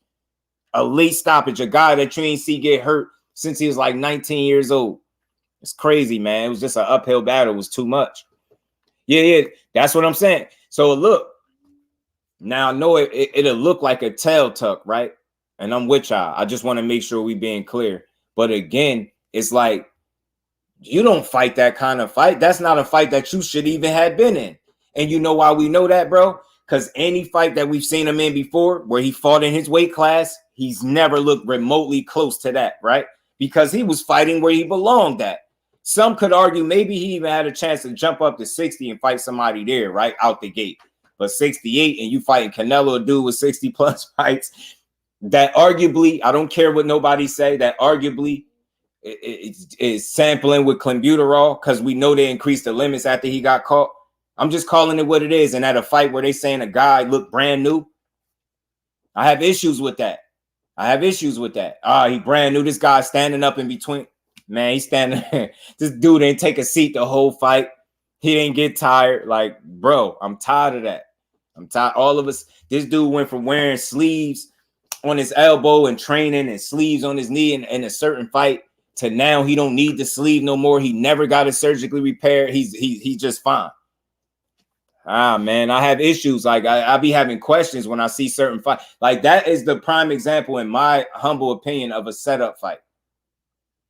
It's 2 things is taking place. The guy is getting paid. The smaller guy is taking the sacrifice, but he's getting paid. And the bigger guy is put there so he can look good. That's what I think a setup fight looks like. You get what I'm saying? And I respect the hell out of Charlo, but I don't respect the setup fight. You get what I'm saying? The setup of it. And yeah, and that's where he get his, that's where we hold him accountable too, though, right? because he did sign up. We didn't force him. Nobody forced him. You took the challenge. You was willing. You was on record saying you could beat him. All that. I get it. So I get a certain level of criticism. But again, I'm still a firm believer in they 52 fake out. They gave us the banana in the tailpipe, and it's up to you whether or not you falling for it. They literally gave us a fight 2 weight classes past the point where they should have given it to us. If they really wanted us to praise this fight that they gave us, they would have gave it to us at 154. They would have made Canelo fight at 154 and not 155. It's wild to me. But nah, you know what we're going to do? We're going to catch Charlo, he's 33 years old, towards the end of his career. I would think. I think after that Canelo fight, we see him more than 3 times. I think that'd be a shot. That's just me. That's what I think. But you catch him, then you say, you know what? We're going to catch him off a layoff, broken hand. We're going to send him up 2 weight classes. We're going to tell him he getting paid a lot. He going to take it because he got the mentality. He a dog. That's what he do. But I believe in biting off more than you can chew, and I truly believe in respecting the weight classes. And I think with a jump off a layoff, and you got to think you getting punched by a guy that been hit by light heavyweights. Nah, bro. Y'all played us. And y'all used one of the best fighters in boxing to do it. They played us. Yeah, I get it. He signed up for it. So it's the criticism that come with that. He gonna get that. But I'm still not falling for the entire setup, the timing of the fight. Like, nah, bro. Y'all know damn well we wanted to see him fight Jamel when they was at 54, when they was all top dogs. It was nothing wrong with that fight back then, but it's something wrong with it now because it shouldn't have happened. Get what I'm saying? They allowed a dude to fight 1 pound higher than 154, so he didn't have to fight the killers, which was the twin brothers and Andre. Then the twin brother moves up with Andre. They all at 160. You still don't fight them. Then you go up to 68, 70, 75, come back down, make this guy from 54 jump up. Now you fight him? Hell yeah, I'm mad. I'm mad at the whole setup. Charlo, they gonna be on your head. They think you cashed out. I'm not making no argument for nobody that feel like that, because I feel like the effort just wasn't where it needed to be to convince me at home that a guy that's not getting punched in the face, obviously, right, that you really tried your best. You did not. And how I know this and why I don't feel bad for having this assumption, because your trainer was going in on you. He was on your ass in there because you wasn't listening, which told me you wasn't doing what he asked you to do offensively. He said it. I forget some of the sound bites, but Derrick James was saying all the right shit for the 2nd fight in a row, and his guy didn't perform. That wasn't a good look, man. That wasn't a good look. Wasn't a good look, bro. Brian Castano damaged Charlo. Damaged Larry. Why you think Larry fight like that? Salute to everybody in the building. Y'all smash the like button for me. Charlo ain't fight back like Leo did with Tank. Nah, he didn't, bro. He can't. He didn't fight back like that. He didn't. He didn't. Not in that fight. He didn't. You get what I'm saying? I do. Man, and then look, IB, where his criticism gonna come into, remember what he said in the post fight. He said, man, the hell with that legacy stuff. I'm about that money. You get what I'm saying? And that kind of took the rest of the air out of my tire personally for watching this event. Like, once I heard he said that, because I didn't catch it in live time, I heard that this is something he said. He said, the hell with legacy, it's about money. You validate all the thoughts of people that came in there and felt like you just went to survive. Because then you clearly lose. And again, this is where I have the issue with Charlo. We seen him lose before, and we seen him have a draw before. If everybody remember the first loss of his career, he cried. That man cried, yo. He wasn't with none of that losing shit. And he went in there and fought like a champion and got his lick back. He draw with Castano. He was pissed off about that. He came back in there. He got his lick back.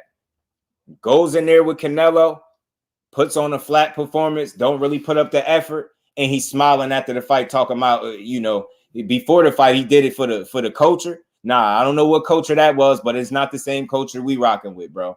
Like, nah, not that kind of effort. And then, what was this culture talk after the fight when you said the hell with legacy and I'm about the money in the bag?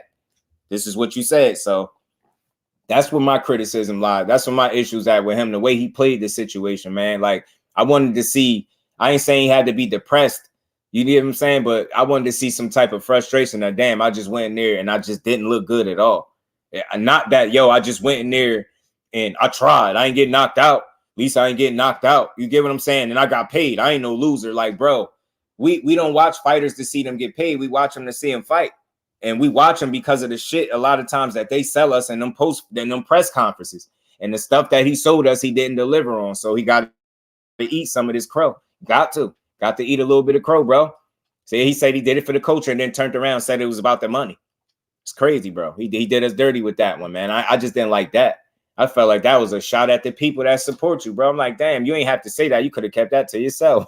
He was emotional in the locker room post-fight. He did get emotional, though. He did. I give him that. He did. The cancel culture. He did. He cried. He shed a couple. But again, man, I could feel like those crocodile tears, and I could take them with a grain of salt because of what he said physically out his mouth, verbally out his mouth, should I say. You know what I'm saying? I just didn't like those sound bites and hearing him say the hell with legacy, because you can't say the hell with legacy when I think this fight was sold off that. They was trying to sell it the best they could, undisputed versus undisputed. That's legacy talk, bro.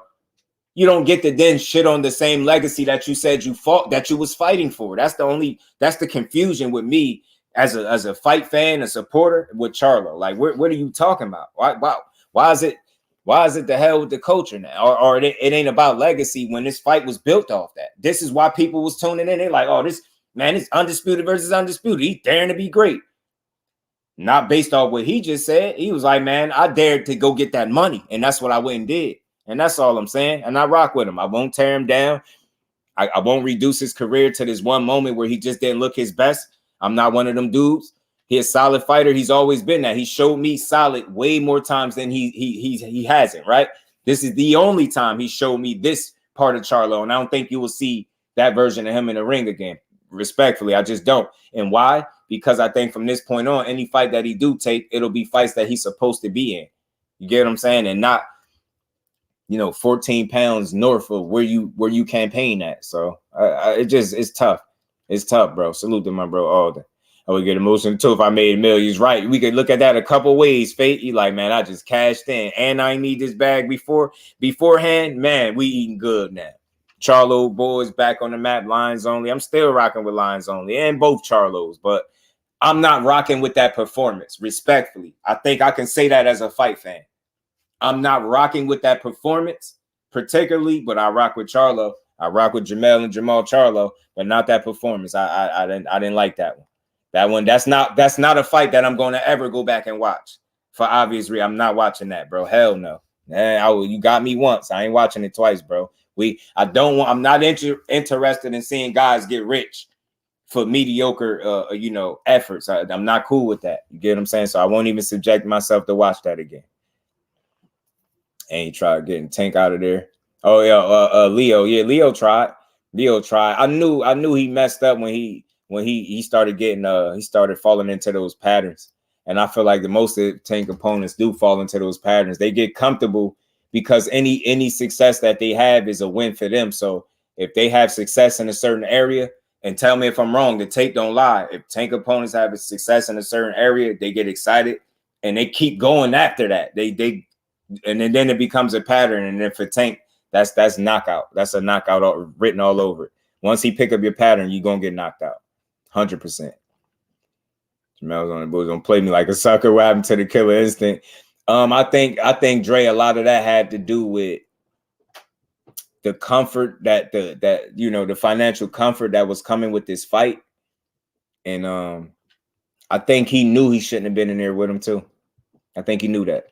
You can say what he wanted, but I think he knew he shouldn't have been in there. Respectfully, I think he knew he shouldn't have been in there with him. And what's that link you dropping, bro? What is that? What's that? Y'all smash the like button for you, bro. I turned it all around the fourth.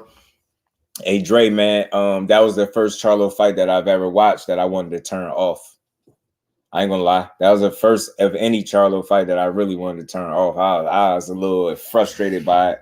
But again, I just want to be clear, like, you hold him accountable for his effort and his position. Like he accepted the challenge, he signed up for it. So he was supposed to deliver at least the effort, if not the win, right? It wasn't about just winning or losing. It was about how you look while you lost, if you was to lose, right? And I think he missed that mark in a lot of people's eyes. They expected a lot more. But why I can't fully fault him, because I know what a setup looked like. And I'm sorry. I just know what a setup fight looked like when I see one. I know a lopsided uphill battle when I see one. I know when a guy got the deck stacked up against him. I know this. I'm still going to hold him accountable, but I'm still going to acknowledge the fact that y'all definitely stacked the deck up against him. And it's a lot of people that's not going to acknowledge that. That's just going to be like, he went out there and he lost. Nah, it's deeper than that, bro. They just look at it like this, and I'm going to be done with this. They took a guy that a lot of people, whether you didn't like him personally, his personality, which we don't know these guys personally. That's why I don't know why people be talking about personal with fighters, but they took a guy that, if he had nothing else, he had his respect as a fighter in the ring. And you knew when he showed up, he was coming to win. You knew under Derrick James, he kind of transitioned from a pure boxer to a guy that'll knock you out. And you knew what you was getting from him. If you really examine all the odds that have stacked up against him, there was no way you could expect the guy at 54 to be the same guy at 68. And he's never been there before under the lights with a guy with 60 plus fights. I'm going to keep saying that. It's as set up as they come. That's wild, bro. And then his reputation, it takes an unnecessary hit because he participates in what I look at as a bag move. And that's pretty much what he said. So again, man, we just got to demand more for our money, man. That's not it right there. That's not it. You know what I'm saying? That's not it. Respect to both of them for getting in the ring, giving us somewhat of a show, but that ain't it right there. Nah, that ain't what I'm paying my money for. Tyson ran into Usyk. They look closer in height. It looked just like 3-inch difference. I hear a lot of people say, salute to my guy Dre. I hear a lot of people say Tyson Fury ain't really 6'9" and stuff like that. You know, he's melting it from jump. Yeah, he's popping shit like Charlo usually does. Yeah. That was a little concern. I try to give him credit for that too. I thought he was showing some growth right there, but I think that was complacency settling in. I think I judged that. I thought it was growth, and I'm not saying it wasn't no growth in the energy that he showed through the press conference, right? But I think more of it was more so complacency and comfort, and he's seen an unwillingness to sell a fight that he already was getting paid a big bag.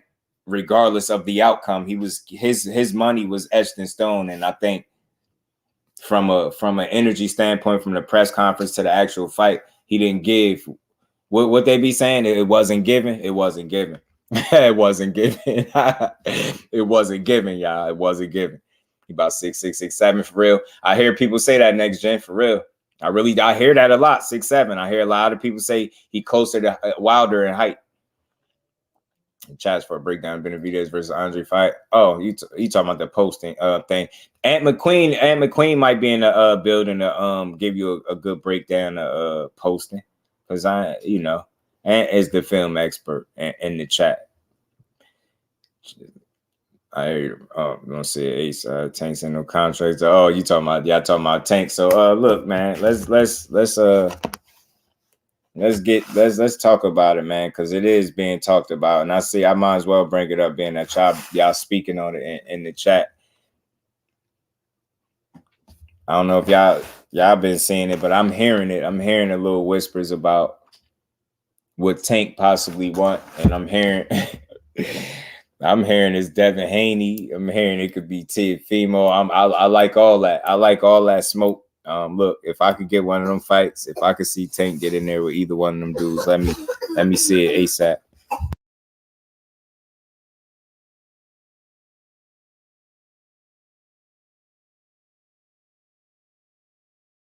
What you need, a lozenge, bro? You off there choking? Let's hope Tyson Fury dispatches. Yeah, I think he will though. X, what it do, homie? How you feeling, my bro? Appreciate you pulling up. He said a back pocket fight. No more coin flips. It's the deal with the PBC now. December 31st. They without a network. I think that B20, we're going to have to wait and see. I don't think, one thing about me as a content creator, I'm definitely not going to create a narrative or create the answers, to the questions that, I ain't going to give you answers I don't have, right? We're going to have to wait and see. But my belief is that boxing will continue, man. I think somebody else will step up to the plate. I think some type of deal will be struck and done with another network. And I think boxing will just continue, just probably on a different platform. And I think people are especially with boxing, they like think about it with this sport, what they call it, a niche sport, and they you know, people are set in their ways when it comes to boxing. Like think about it, still to this day, you got fighters and you got people that'll bring up how boxing is not how it was back in the day. So that just goes to show you the mentality of people that's invested in boxing. So I think whenever people see change, they panic and everybody starts drawing all these different narratives. And I'm not cool with none of the narratives. I hate it. I just think somebody else is going to step to the plate and another deal is going to be done. Boxing going to continue, but probably on another network. You get what I'm saying? And it's going to be an adjustment period, just like with any other change that they make. You get what I'm saying? So it's kind of like when HBO went, did boxing go anywhere? No. You know what I mean? Showtime go. Did boxing go anywhere? I don't think so. I just think it has a different, it's going to have another home. That's the only thing I can say. Without having none of the information and making up stuff, I could just tell you what my opinion is. Just going to end up with another home, man. And it's probably just going to be an adjustment period for people. I mean, that's what I like there. Salute to you, bro. Good to see you in the building. It's Francis K.O. Tyson. Boy, I cry. Laughing. That is, laughing. Like in Devin, he wants him to fight Regis now. Ryan next. And then Matias, then Lopez. I seen Dave going back and forth with the strength and conditioning coach of Regis. They've been going back and forth a nice little bit. That been fun to see. Pound for pound boxing talk. He said how to get a tank fight 101. Put your pen to paper when it arrives. Talk to him. We A1 Hoop Zone. What's good with my bro, man? Yeah.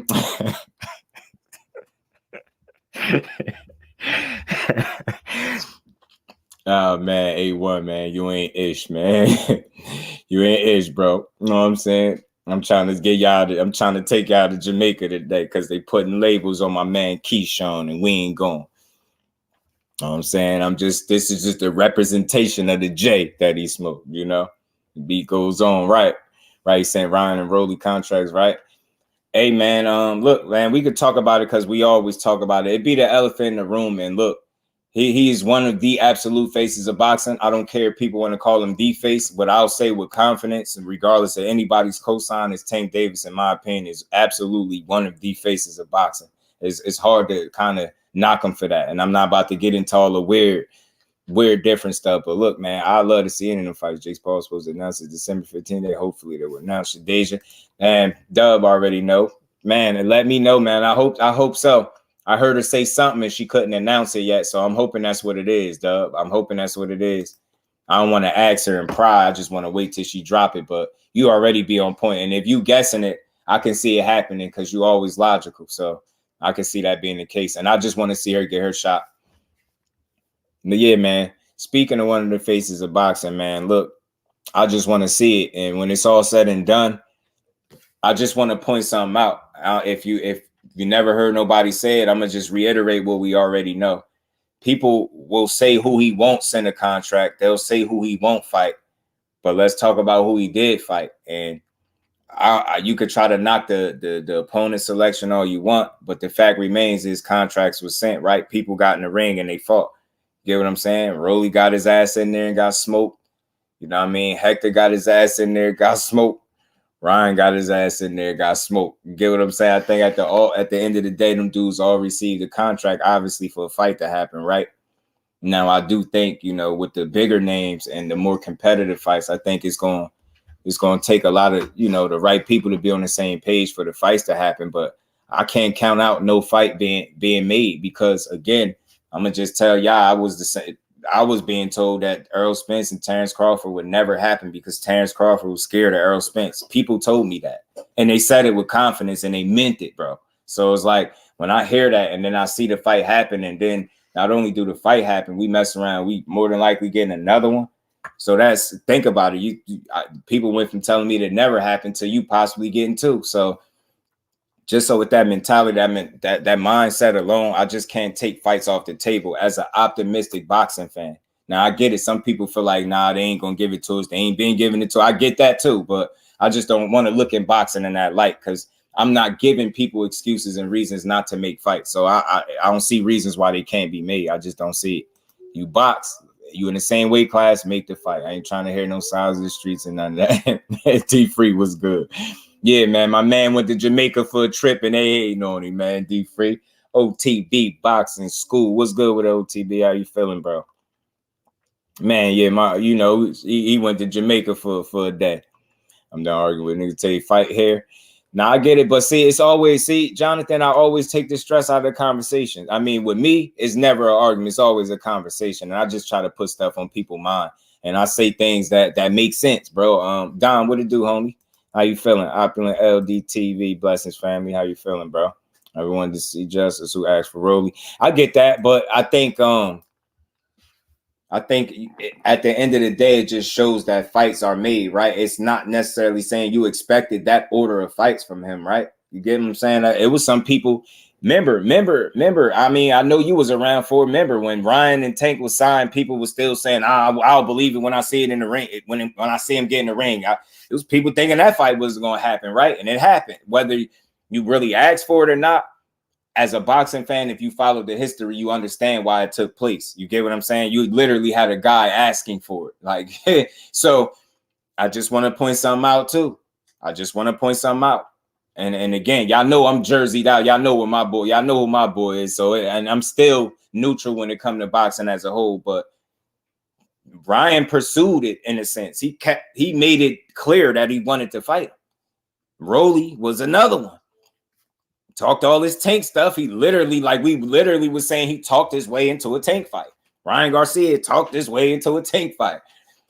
These guys, these more elite guys, I'm pretty sure they can talk their way into a Tank fight. This is all I'm saying, bro. I'm trying to be as fair as possible. Y'all don't think so? Y'all don't think these other guys can talk their way into a Tank fight? You get what I'm saying? You get what I'm saying? If these lesser guys can do it, then these better guys should be able to do it, right? Oh, no, I got you, John. I got you, bro. Sparky P, what it do, homie? How you feeling, bro? It's a decent matchup. Right. Yeah, you get it. I'm right with y'all. D1, what's good with him, my bro? How you feeling? Tank say he want Haney next. He tired of the talk. He got pissed. I love to hear stuff like that. And again, bro, what it do, Dre? How you feeling? Double duty. Appreciate my boy, man. Y'all smash the like button for me, man. Look, I love that talk. That's what he said. And again, you got people saying that it'll never happen, but if one of the faces start talking like that, that's gonna move the fight in the right direction to be made, right? Don't you think? If he going to a guy, if he going to the man and saying, "Hey, man, that's what I want," ain't that kind of moving in the right direction that we want the fight to go in, right? You get what I'm saying? Because I ain't a firm believer that none of these dudes are scared of each other, bro. So. Look, if these other guys can talk their way into a fight, so could the more elite guys. That's all I'm saying. They wanted the belts, and they've got them damn belts, and that's why he is in most boxing conversations nowadays, bro, because he moving correctly. I just want you to know that. I don't know what you think my opinion is of Dad, but he's moving correctly right now to me. He's moving correctly. Can't knock him for neither of the last couple fights that he's had. The last few fights, because I get it. They all serve the purpose. So that's just moving him closer to maybe the fights that me and you really want to see. You get what I'm saying? Well, I was getting called out by Dev and everyone else. Tank took the fight.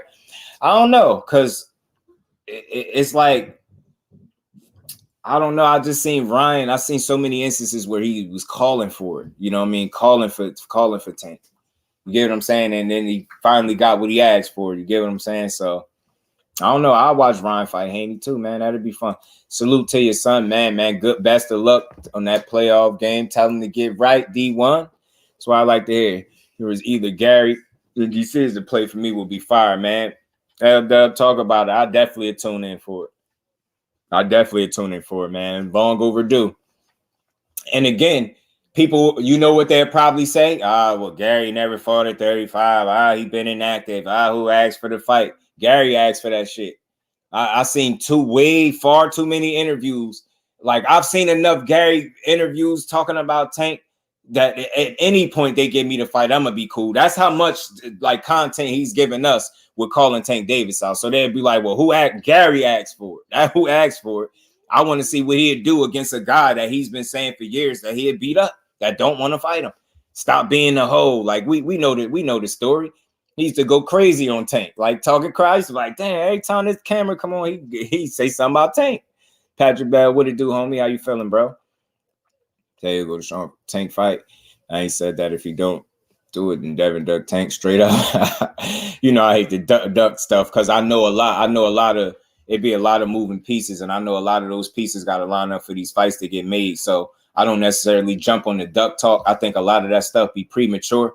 It'd be premature and it'd be rhetoric. Like boxing be a business, and we all know that, but we don't consider it when it's time for a big fight to get made. We'll just expect it to be a hop, skip, and a jump, even though it should be 1, 2, 3 for us, right? Because we paying for it. It should be easy, but we all know how difficult it is sometimes for these dudes to get on the same page and make the fight.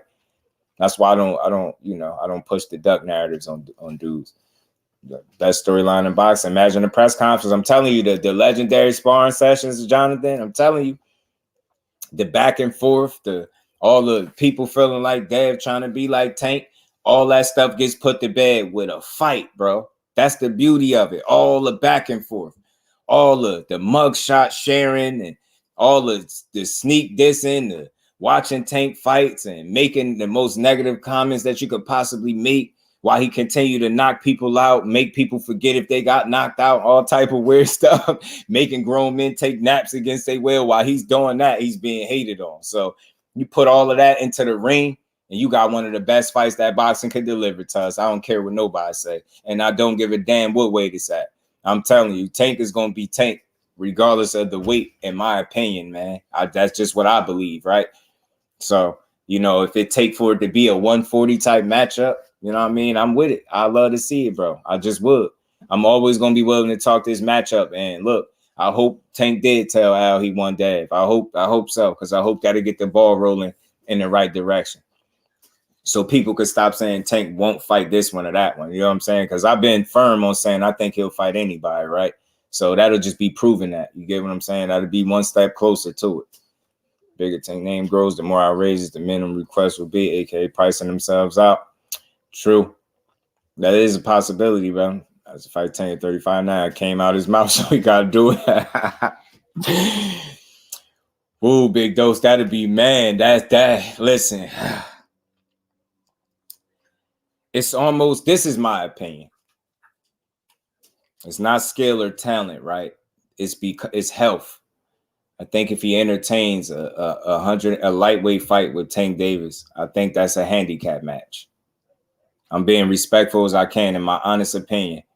If he fight Tank Davis at 135, I feel like that'll be a handicap match. So I'm not really into seeing handicap matches in boxing, right? Like, I think that would be as handicapped as you could get, because you got a guy that's just not going to be healthy. I know what he said, but I'm not going to hold him to it, because I know what his body's saying, right?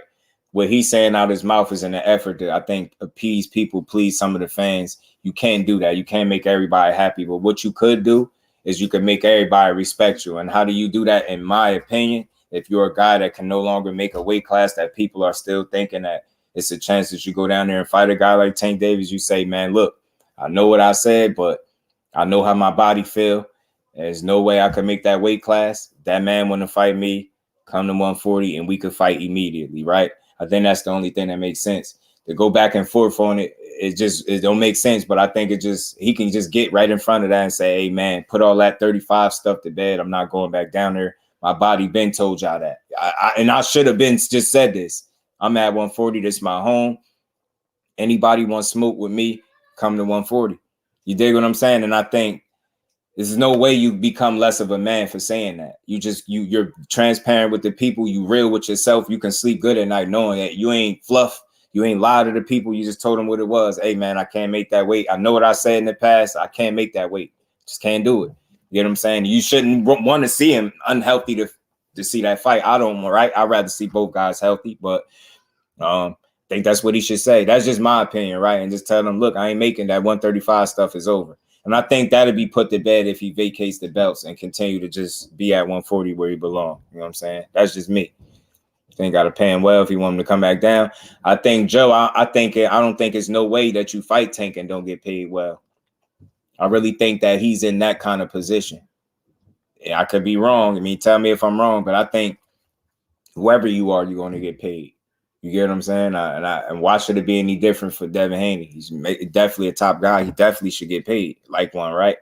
I don't see nobody having to, having money issues fighting Tank. Like, you ever hear any Tank opponents complaining about they bag? Know what I'm saying? You just ask Pitbull Cruz. That's like the gift that keep on giving. Him surviving Tank was like a lifetime story. Surviving Tank Davis, bro. He up 100K on followers on IG. You know what I'm saying? The bag looking right, and he think he can still get another fight, bro. The gift they keep on giving. OTB said Tank versus Chris Colbert. I watched that too, but why I'm so skeptical with Chris Colbert, because he turned into one of those dudes. He always did a lot of talking, but ever since the loss, it's like he changed a little bit. He became so talkative, and I thought he was still on the hook to fight Ryo in a rematch. Big dose. How I chalk that up, I know a lot of people be like, yo, I'm just holding him to what he said. But I feel like some of that is those are media answers. Like, those are guys saying things as individuals. Like, I just don't think, he really thinking clearly when he talks about 35 again. Like, he's not fully considering how hard it'll be. But then again, at the same time, he is. If you just listen to what he said, he mentions it, but then he tells you how much weight he gained and how hard it'll be. So when I hear that, he's setting the table for letting you know, yeah, it's a chance that I'll risk it, but more than likely I'm not, because I just can't make it. You get what I'm saying? It ain't gonna happen. 135. Anyone wants to fight him? I would love to ask him. Like, I get what you're saying, Will, because I've heard what he said in the past too about 140, but you just never know for the right fight, yo. You just never know, right? Or if somebody go down for him. You know what I mean? You just never know. Think Tinker Hayes happens soon. Think on why would PBC put yeah, right. Same night business wise. We don't want Haney to do the best numbers possible. True. That's true. I would love to see it, man. I'd love to see it though. We ain't going back and forth with him, right? We ain't going back and forth with him. You know what I mean? Salute to everybody in the building. Y'all smash the like button, man. We had the Koberger El Rayo Venezuela in a rematch. Yeah. That's what I was getting to. I just think dude switching his team, I thought was a holdup. I'm not sure if that's still the holdup, but I heard it was one of them. You don't fight Devin. I'm looking at him differently. But it all depends. You know why? It's hard for me to look at it like that, Joe, because you still got to consider the two guys. You got one guy that just grew out of the weight class, one guy that's still comfortable where the other guy just grew out of, and this guy is going to be submitting himself at a weight class higher. That's always potentially be a roadblock, right? Are you going to come down? No. Some people say no. I say no for obvious reasons, but dude, if you can make it, do it. I mean, hey, it's on you. Like, you'll definitely get paid, but I feel like respectfully, because he won't be healthy on the scale, I don't feel like it'll translate well into the ring. And I feel like that would be a handicap match at 35. So unless y'all just want to see y'all man get paid, hey, I support it, whatever weight it's at. But I mean, if Devin Haney is my favorite fighter, I'm definitely calling for that fight at 140. Yeah, I can think that's scary all you want. No, this is about being smart. You don't be no damn fool. You don't fight nobody that can punch you and make you forget or not even remember if you've been knocked out or not. You don't fight no guy like that can do that to you, make you take a nap against your will, and you're not 100%. I'm just thinking logically. Like, you don't do that. You don't that's essentially tying one of your hands behind your back almost. Like, you don't do that. You don't do that. I just don't see that working out for you. That situation won't work for you. Like, that won't go well for you. The last thing you want to do is be a less than 100% against a guy that's arguably in his prime and will be 100% and could punch you out the ring. Nah, don't do that. Don't do that. I know what he said, but I ain't a fool, bro. 140, I think. And I know what's been said in the past, but things change all the time. I don't think people should count out the fact that Tank could possibly wiggle his way up to 140 for the right fight either. You know what I'm saying? But at the same time, I understand the people that feel like he is the guy, why he making concessions. I get all of that, but you know what I mean? We just never know. You know what I'm saying? But I don't see it happening next. But I'm gonna always be down to talk about it, man. Especially when I hear that Tank saying he done had it with the talk. He wants smoke. I like to hear that, man. They're gonna work out that Biggs out at 40. Work the bigs out at 140. He might.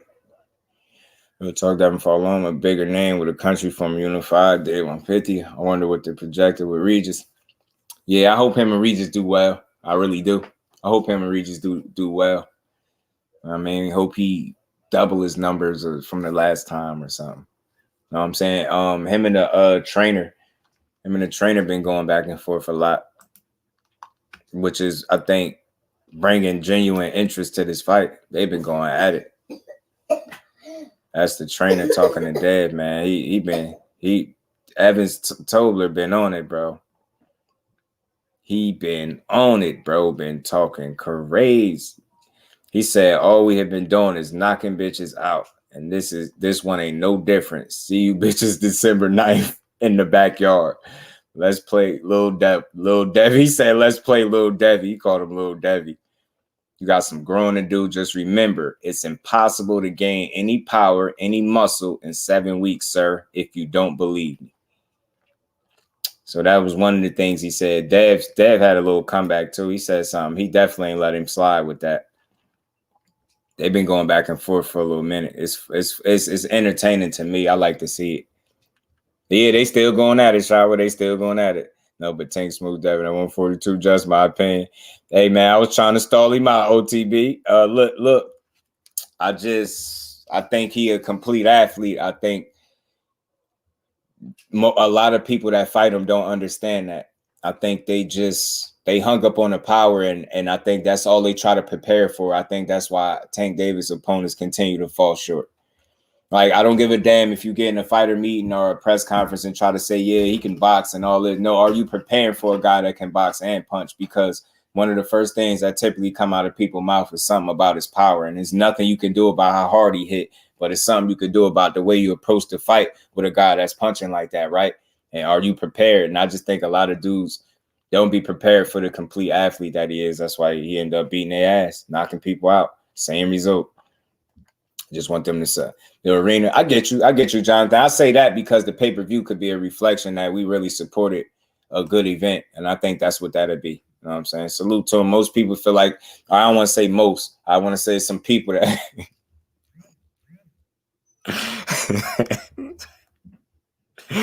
my bad, y'all. I want to say some people that feel like it shouldn't be on pay-per-view. I'm not here to argue that. I understand what they're trying to do. I think he's trying to carve his name and make his way as being like a pay-per-view star.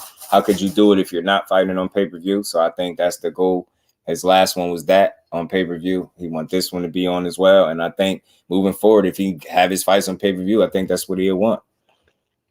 I get it. He gets in that last pad video. Tank look 140, 145 maybe. Man, bro. He looked slim to me in that video, Remo.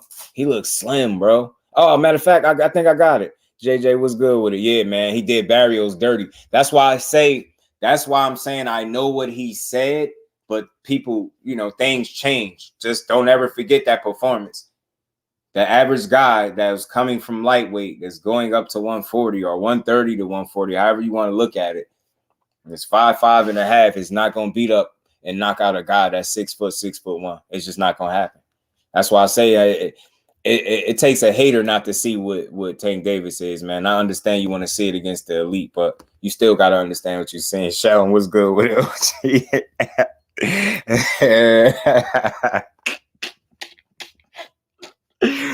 They'll get it. Speaking of goofy she's,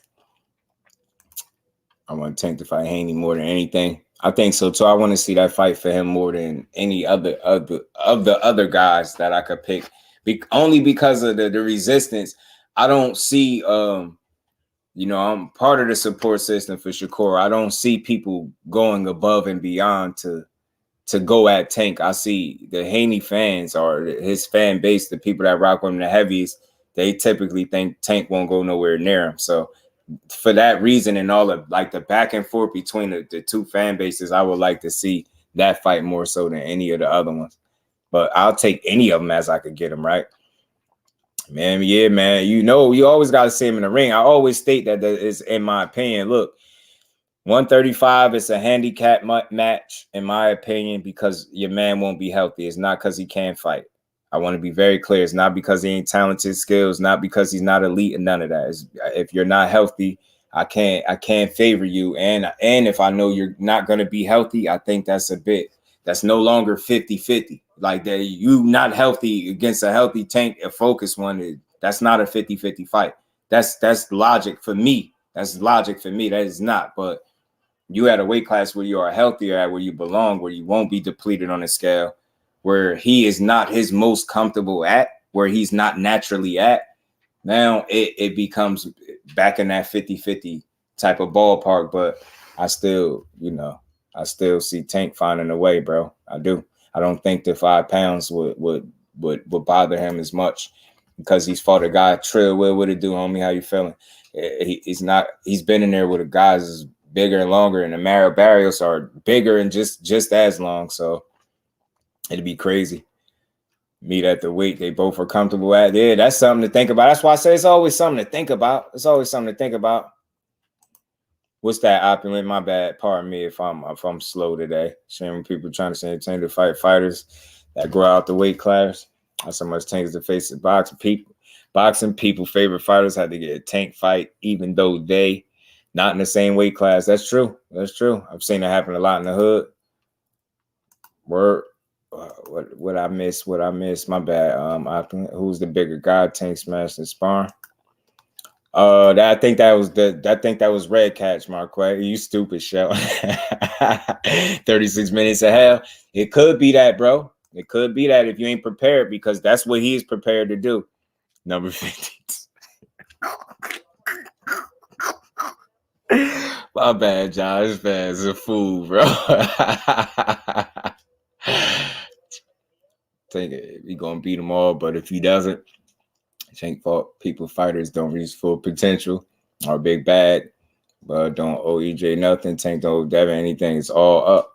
It's true. It's true. Up to Tank, it is. It is. A lot is up to him, and that's why when I hear stuff like this, cause a little, even if it's just like some word of mouth right now, right? It's just a discussion for me. I don't go too crazy with it, but I personally like hearing the notion of him going to anybody that can get the ball rolling and saying, "Hey, man, Haney is it." That's what I want to do. I would love personally to see it. You know what I'm saying? But I know we're gonna get some other stuff before we get that, man. Everybody freaking Tank for the natural. Yeah, and Barrios, right? Right, X. That was one of his best wins to me. I love that win because the way he broke him down, the way he stayed at it and really broke this dude down. He really did. He really did Barrios in. Like for Tank stop being a Harlem go try to make the big fights happen. Right, man. It's hard being that cash cow, man. That what he said. It's hard being a cash cow, man. That's how I want to happen. I think Devin will go down to fight Tank at 35. I mean, they talk about how bad he looked waiting for Cambosa to still fall on at 35 after. That's true. That's why I gave that fight a lot of respect, but I also felt like that was him pushing the needle, right? That was him going to the well one too many times, but not one too many times to the point where he lost, but one too many times where that fight was closer than what you needed to be.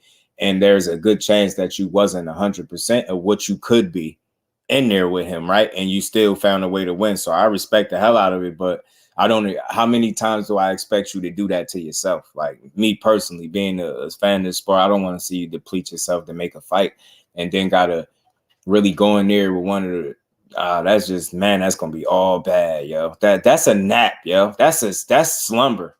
Yo, though you not healthy and you mess around, you weight drained or something? Nah, bro. Hell no. Don't do that. Hell no. You weight drained, then you ain't respond. Your body ain't responding right. Nah, hell no. You in there with somebody that's in a physical prime with cat-like reflexes and nuclear. Nah, don't do it. Don't do it. Be smart. Yeah, I think so too, Jonathan. I said that too. He's a smart man. He's smart, man. He's smart. And he playing his cards right. They all do at the end of the day. Some people are good at, calling out some of these plays before they before they manifest. In this case, I don't know.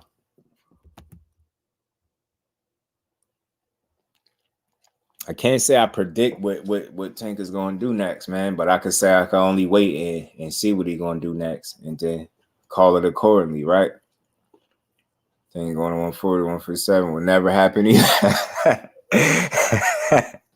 Well, old school said, nah, man, Tank ain't going. Ain't may struggle to make 142. He said 160. He's 160 all month, so that would be tough. Hey, man, did you peep that too, Doug?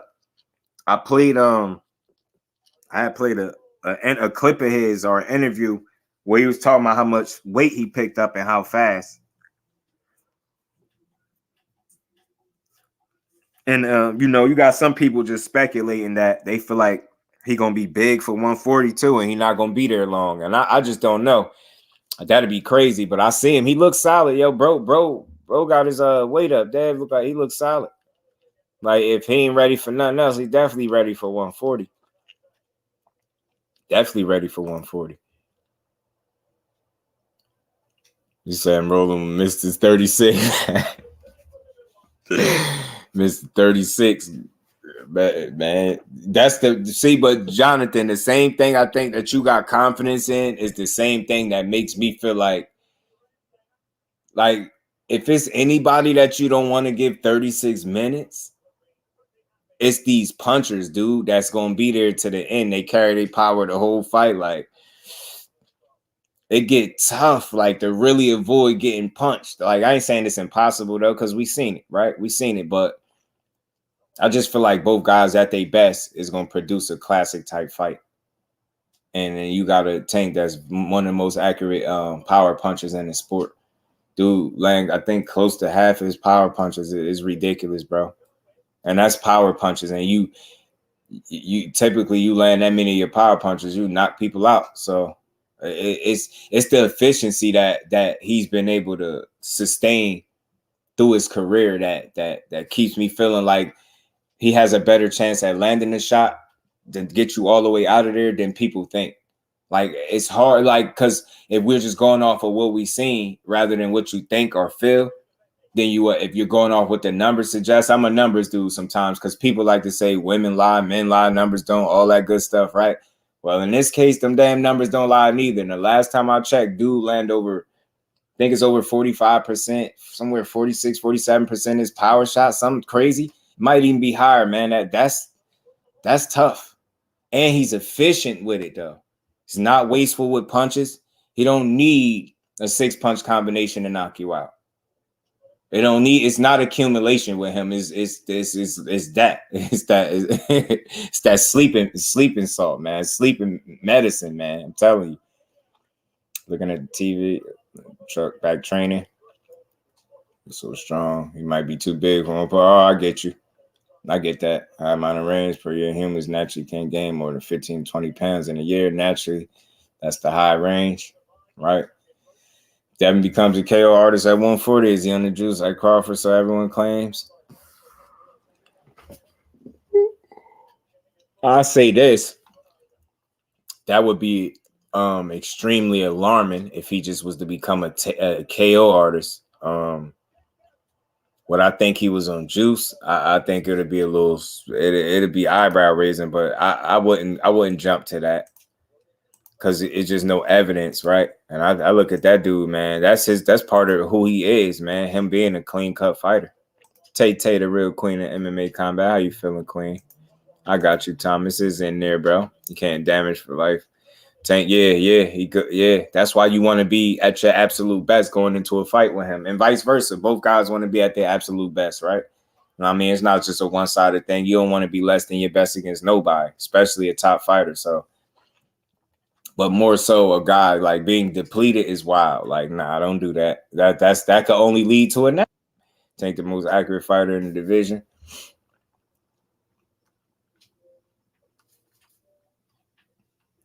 Yeah. I think he is. Pound for pound, I think he is. I believe he is. I believe so, bro. I think Devin's gonna find some newfound power in 140s. Just look at Bud and anywhere they power carried up. Devin needs to continue to rely on superior boxing skill. Reason why I would say it's somewhat of a possibility just because of being naturally depleted. I try to phrase it the right way. It's not that he'll be some puncher, right? But if he's even a bit stronger physically and with his punching power, I think that's that works in his favor, right? Just from just feeling better at the weight energy level, right? Things like that. Like you see how Danny Garcia looked at 54 in his first fight. I can't remember a fight in recent memory where I seen that dude bouncing on his toes in the 12th round the way he was. His energy was just different. So if that's able, to be the case for Haney, I could see him being stronger. You get what I'm saying? Physically, now I'm not saying just some damn, brute all of a sudden, but just naturally, right? Just you feel better, you somewhere closer to where you need to be, you depleting less. Like I'm thinking like that, but I just don't think he punch. What's up, Just? What's good, Jonathan? How you feeling, bro? Sparky, peace Yo, out. how did you feel about the Evans Tobler on Mill City when he said Dev only run from Tank and Shakur? So what was he saying about Regis? Yeah. Oh, that he ain't running from him. He ran right to him, to be honest. He ran right to Regis. He really did. But it's strategic, man. They know they scouted that man out. Just like Bill said, man, they went to that fight. They seen what they needed to see. I did hear that he did call him out before the actual fight took place. So you can't just say it's only because of how he looked, right? That's just me being fair to the situation. I do think he called that man out before the fight took place. I think actually say he would fight Devin at 140. Bet your ass Devin moves to 147 the next day. He better not do that. Just I'm gonna be right back. I'm getting a call right now. I got you, bro. I'm here. I got you. Yeah, man, that'd be wild though. That'd be wild if he did that. That jumped to 147. Yeah, that'd be wild. 147, man. But you know what? I listened to an interview. Dev said he could see himself going as high as 154 and 160. That was crazy to me. I ain't think he would say that 160. I was like, damn, okay. And that he gotta feel like he got some type of size or his body going keep growing. He ain't done growing yet. He's still mad young, man. Still mad young, accomplished. Got a lot of career in front of him still. You know what I'm saying? Got a lot to accomplish still. We're gonna see though, but yeah, he said as high as he said 154 to 160. Or up. Which interview? It was just the interview I played the other day for y'all too. I was like, damn, I ain't think he would say that high. I was thinking 47 max out for him. I see shows how I don't know shit. Bro said 154, 160. I said, damn, okay. Edgar Chavez jersey is in the building. Was good, bro. Yeah, he's solid, bro. He's solid for sure. He's solid. David's a solid dude, bro. He got some size on him. I didn't know, you know what I mean? Now, he don't get all overweight and bloated, but I just think he's naturally, got some size to him. And he long, you know what I'm saying? Long arm kid, bud, with the shape. It's like about a mile. I don't know if he juiced. Yeah, nah. I doubt if he did, bro. Nah, I just don't see him. I just think he lives that lifestyle. He a clean athlete, bro. And I think it's paying dividends for him for this tail end of his career. I think that's put him in a position to still have standout performances despite you know what I'm saying, despite getting older. To remind me of Malcolm X a little bit. That's what A1 said too, man. A1 said it, man. Brother Malcolm. If his chin can carry that high, yeah, that'd be crazy, especially not being a puncher. That's why I thought 160 was crazy. I was like, sheesh, 160, bro. He said they already cooking up excuses. That's good with my guys, man. Can't wait to Dad ruin y'all fight party. He won't ruin mine, though. He won't ruin mine if he win. You know what I'm saying? I actually think he is going to win. You know what I'm saying? I just think if Regis is at his absolute best, I think we can get the kind of fight that we want, right? From a competition standpoint, man, it'd be a good fight, good scrap, but I think they ever pull it off because I think ultimately the contrasting styles, I think, the pace in which the fighter be fought at, it was going to favor Dev, I believe. Now, I could be wrong.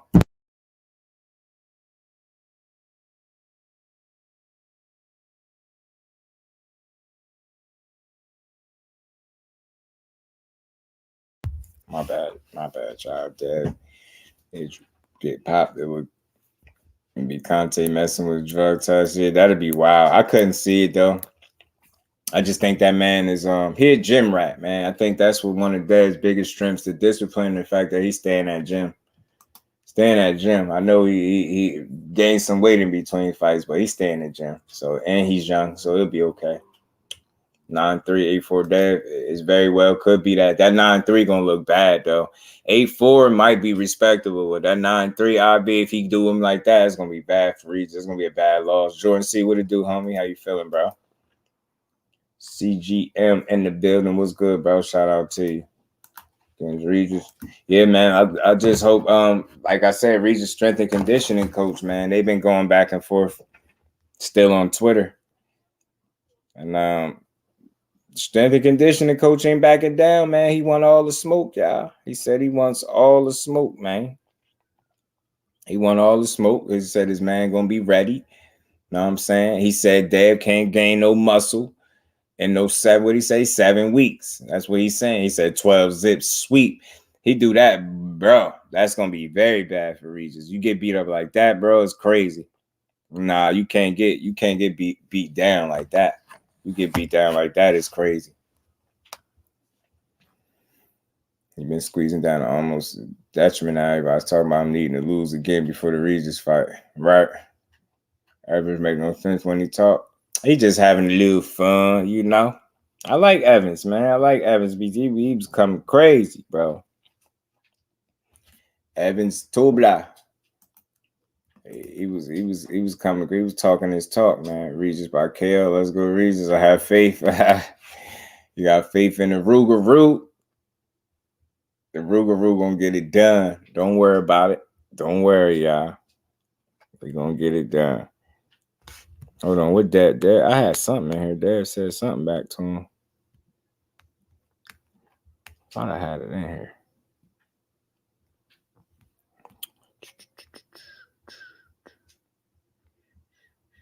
I don't see it though. I don't see it. Dad Young still growing. He's gaining natural. Don't look like juice. Future's in his hands. Nah. I definitely don't think it's that at all. I just think he's a natural kid, man. He's just growing. Just growing. Regis said, all this boxing makes it ugly. Don't have favorite Haney, keeping Regis off his helmet. That's how you're going to have to approach it because he said he ain't going to be able to keep him off him, so he got to fight like that. Since 3 weeks after the Loma fight, David the youngest of all the best. He's younger than Boots, too. Yeah, he's younger than Boots. He's younger than Boots. He a real disciplined dude, man. You know what I mean? He in a very good space, man. He in a very good space to keep delivering. All you gotta do is just keep winning. Just keep winning. There's a Muslim. True indeed. He is. They be hating on him for that, man. They be hating on him for that. Oshaki, yeah. I got Oshaki, bro. I got Oshaki on points. Gertz, I think Oshaki could pull it off this weekend on points. I definitely think he's going to box the hell out of Hernandez. I think Hernandez is tough and he can be aggressive too, but I think Shockey going to be too sharp, too smart for him. I think I got Shockey out boxing him. Boxing lesson, please, on the way. That's what's going to happen. Was the youngest, went to Mexico and he was beating the cartel members at 16. Y'all crazy. Yeah, man, Dad been around. Yeah, Gertz. It's gonna be a good fight though, because Hernandez could bring it, and he tough, and I think he gonna be there. He durable. But I think in his problem is his offense be his defense. I'm noticing that with a lot of fighters. Their offense be their defense. They're not really that defensively responsible. They're not known for making guys miss and making guys pay. They outwill guys, outwork guys. They take shots to get theirs up, and I think that kind of mindset gets him outboxed by Shockey. I think Shockey is going to pick him apart. I think he got the length, the tools, and if you hear anything about Shockey, you'll hear that he's a smart kid. He got a high IQ, man, and the work he be getting be top-notch work, I believe. So I think he'll be prepared for this fight. I think he's ready. His confidence. I think he's getting better at the right time. And I think he put them 2 losses he had early in his career in the rear view, man. He put them joints in the rear view. Yeah, it's gonna be a great fight. He's gonna get tested for sure, though. He better not slip. Shock bad, man. And then I think they be overlooking Shock.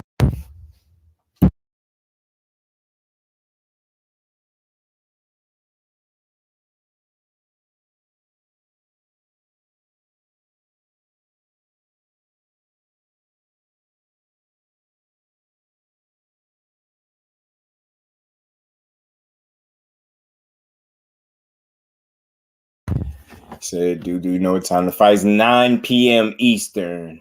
9 p.m. Eastern Standard Time. So my bad, Mr. 9 p.m. Yeah, very good. Yeah, that's one of his keys. I think that's one of his biggest keys to his success is the discipline. I mean, the areas where you may fall short or you may not be the sharpest in, I think you can somewhat make up for some of those areas with the way you are disciplined in the regards where you stick to the things that you do well and you know how to do the things you do well and execute, right? So that keeps them to Serrano. Yeah, Serrano Ramos prelims is on now. They fighting tonight. Shock fight tomorrow, I believe. I think it's tomorrow. I ain't tripping. Yeah, it's tomorrow. Let me make sure. I ain't tripping. Yeah, Shock fight tomorrow. He fighting in Mexico. Bruh, fighting in Mexico. No problem, Miss Joy. No problem. Yep, 9 o'clock for us. 9 o'clock for us on the East Coast. Andrew Tabiti is fighting tonight, huh? Okay, fighting an undefeated guy I never heard of. Okay. Hector Munguia Calderon. Eduardo Nunez, I don't know him. Oscar Escandon. Yeah, man. Those are the fights for tomorrow. But I think Amanda Serrano gonna do good tonight, man. I hope they acclimated well to fighting those as well as they can with the time they've been given to those 3-minute rounds, those 12 3-minute rounds, should I say. So I don't know if this gonna be the new standard. I don't know if they're gonna use this fight. I would assume they would use this fight as a measuring stick to see if they should even potentially consider changing it for women, but something tells me they won't, not after just one fight.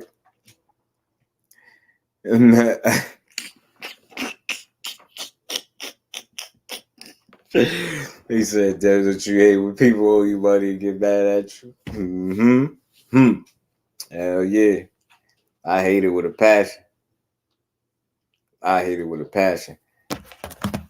But man, let me see something else I had in here, man. My bad, y'all. I'm getting too comfortable. We wrapping up, y'all. We is wrapping up. We in the home stretch. Yeah, I absolutely hate it. She finna get a KO. She might actually get a KO this time, man, because it seemed like some of these ladies has been beneficiaries of the other 2-minute rounds and the rounds ending in 2 minutes, where this is like that 1 minute you kind of you just get going and you get to that second minute and boom, it's over. Where it seemed like it would benefit her in some of her fights to have had 3-minute rounds. You know what I'm saying? So we will see. We're gonna find out. Ramos ain't no sus. Nah, she got a good opponent in front of her. I just believe in Amanda Serrano, but she might be slowing down some naturally because she's had a ton of fights and things like that. But I still lean towards Serrano. I think they want to this was like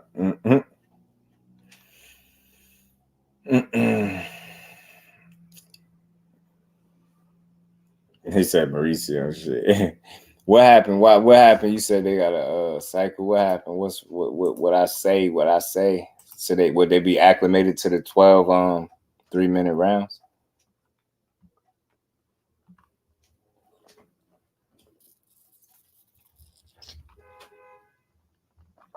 I hate when somebody be outside just blowing, just honking the horn away, bro. Like they ain't check, they ain't listening, bro. They ain't checking for you. Stances. Lost bread betting I'll on be boxing. able to I perform ain't much doing better. it no more. My win to lose ratio is like on 7. Damn, CGM, who you been betting on, bro? You guys should come over here, man. We gonna get you right. Our odds ain't like we ain't losing them like that, man. You did. You be hitting when Shields fought. You said, "Oh, she needs another minute. She would have KO'd the girl." Yeah, I think Shields could have got the KO. What happened 3-minute rounds? I think especially the one she was beating to the body, right? The girl she was beating up to the body real good. I think that was a couple fights ago too, though. But I think she's another one that potentially could get more knockouts if she had that extra minute. Just overwhelming, not so much flat out knocking people out, right? Just overwhelming people and hurting them. And she do hurt people in her fights if you watch them close. Oh, he said because they get their mid. Oh, Mauricio said that. Mauricio ain't she, man. I'm not mistaken. One man fought 3-minute rounds, 12 rounds before you. Yeah, where? Right. I think some of these women, right? They in 3-minute rounds, but it's all about if they can acclimate and adjust to be going those 3 minutes. Like, are they going to be gassed at some point in this fight more than they typically are because they going more, the couple extra rounds with that extra minute in each round. So, was an Ellie Sexback curse? I wouldn't pick Regis. I ain't going against that joint until one of the fighters he hate on the most lose, Haney, Bud, and Fury are prime examples. Oh man, yeah, Sexback be on it, right? He be on it, Dub. He said, "Dad," he called it the Sexback curse, huh? If Regis try to pressure Dave, it's gonna be a long night of clinching. Dave not gonna let you keep getting off. Yeah, if that happens, Regis got to be prepared for the clinch and be prepared to deal with it and fight out of the clinch. Because if not, it could be a long night for him. I bet on Haney-Regis Lomachenko draw, Errol to win by split decision. Charlo would be Canelo, Ward to be. Damn, CGM, I feel you, bro. God, this. I mean, for me, I had Haney beating Loma. I always felt like he was gonna beat him younger, fresher. You know what I mean? Fast enough to just beat him, skilled enough. Errol, yeah, we'd have both lost there. Charlo, nah, we wouldn't have lost there. We would have won there because I'd have told everybody that Canelo was gonna beat Charlo. Probably wasn't gonna be no knockout though, and it wasn't. So we would have been good right there. In Warrington, somebody asked me my pick for that fight right before it happened. I believe I did go with Lee Wood. And Lee Wood actually won. He was losing, but he won. So we would see your boy would have had you right. I'd have had you right. You know what I'm saying? Malik Scott helping Regis and Camp versus Haney. Oh, is he? Hey, Dub, they bringing out all the stops, man. They trying to win. They like, man, we got the master. That young boy gonna come in there to box. Bruce Gas Boxing, Jazz, and more salute to the OG. How you feeling, Canelo? Making to beat up Munguia. Yeah, sleepless. I hear them whispering about it. Everyone Ellie hate. They just keep winning. Yeah, I don't know what's up with him. Yeah, they call him a traitor, right? Yeah, right. Nah, he ain't gonna be. That's crazy though. I ain't know that, man. Malik Scott training Regis. That's dope. That's dope. Rick Thames, what it do, homie? How you feeling, bro? That's dope. I have to run and get you. Okay. Salute to the Queen, Miss Joe at Safe Travels. Peace and blessings to the Queen.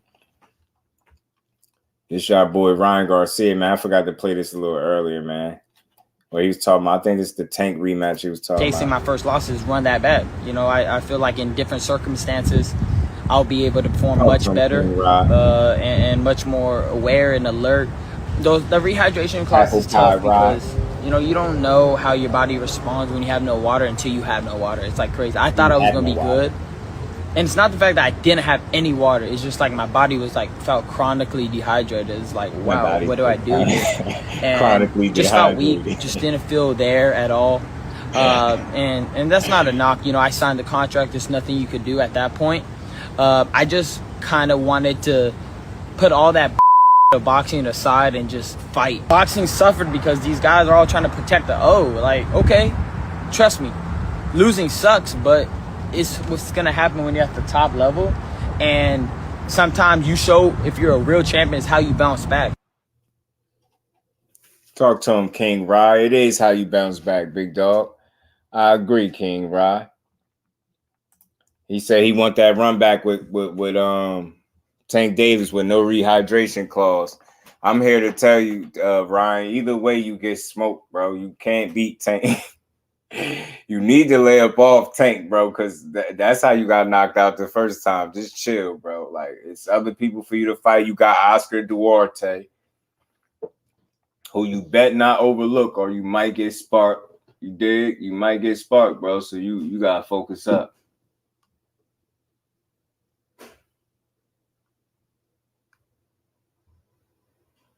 You got to focus up, King Rod.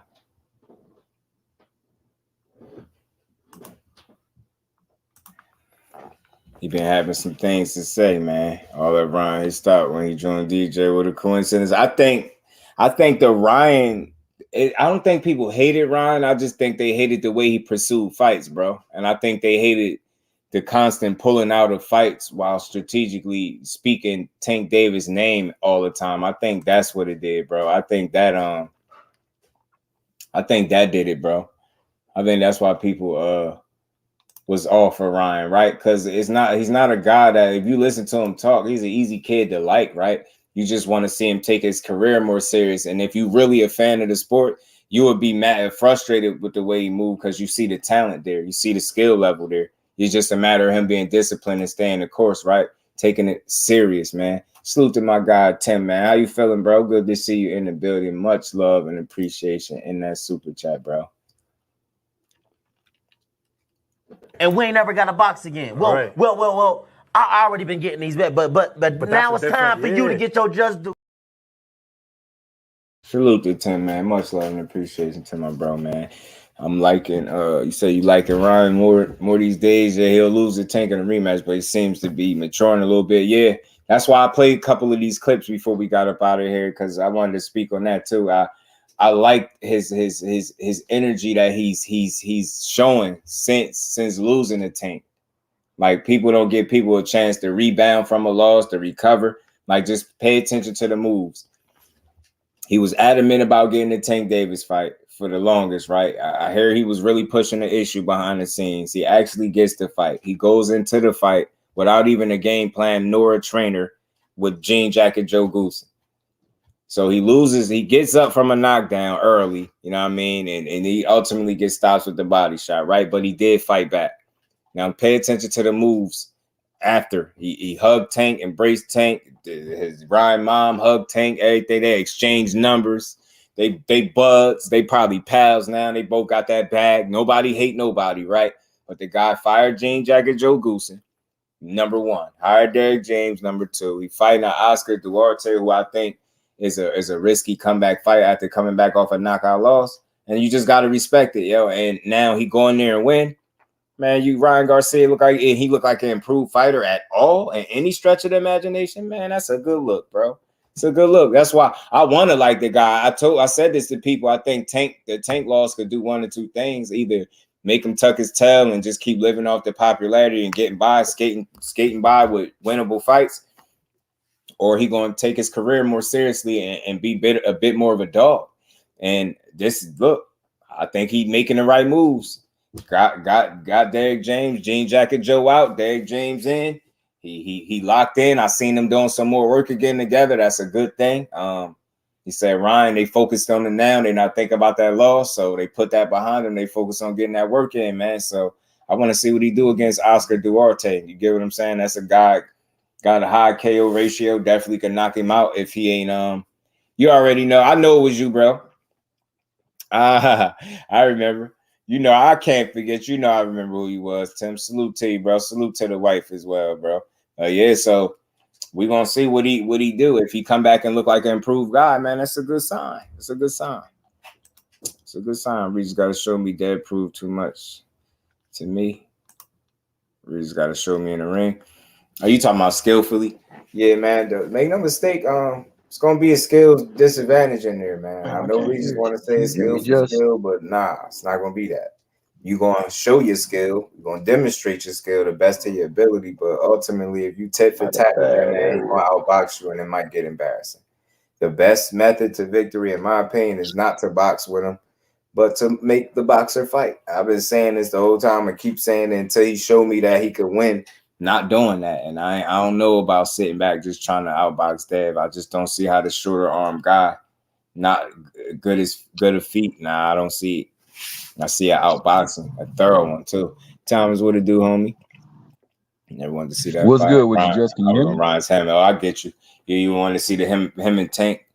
I just I looked at it like it was finally time for him to face them demons. Like he said he wanted that fight for the longest. He always was speaking Tank name. So I was relieved to finally see it be put to bed.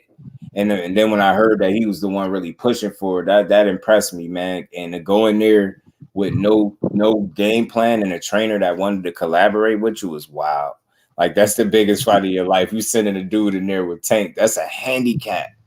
Now you get what I'm saying? So that's where my respect for him grew. Not so much that I asked for the fight, but I understood it because he kept asking for it, right? Or at least that's what the consensus was. He really wanted to fight Tank so bad. So he got it. You know what I mean? He actually tried. So I respect him, and I think he showed the energy that we want to see some of these other dudes show if they really want to fight him too.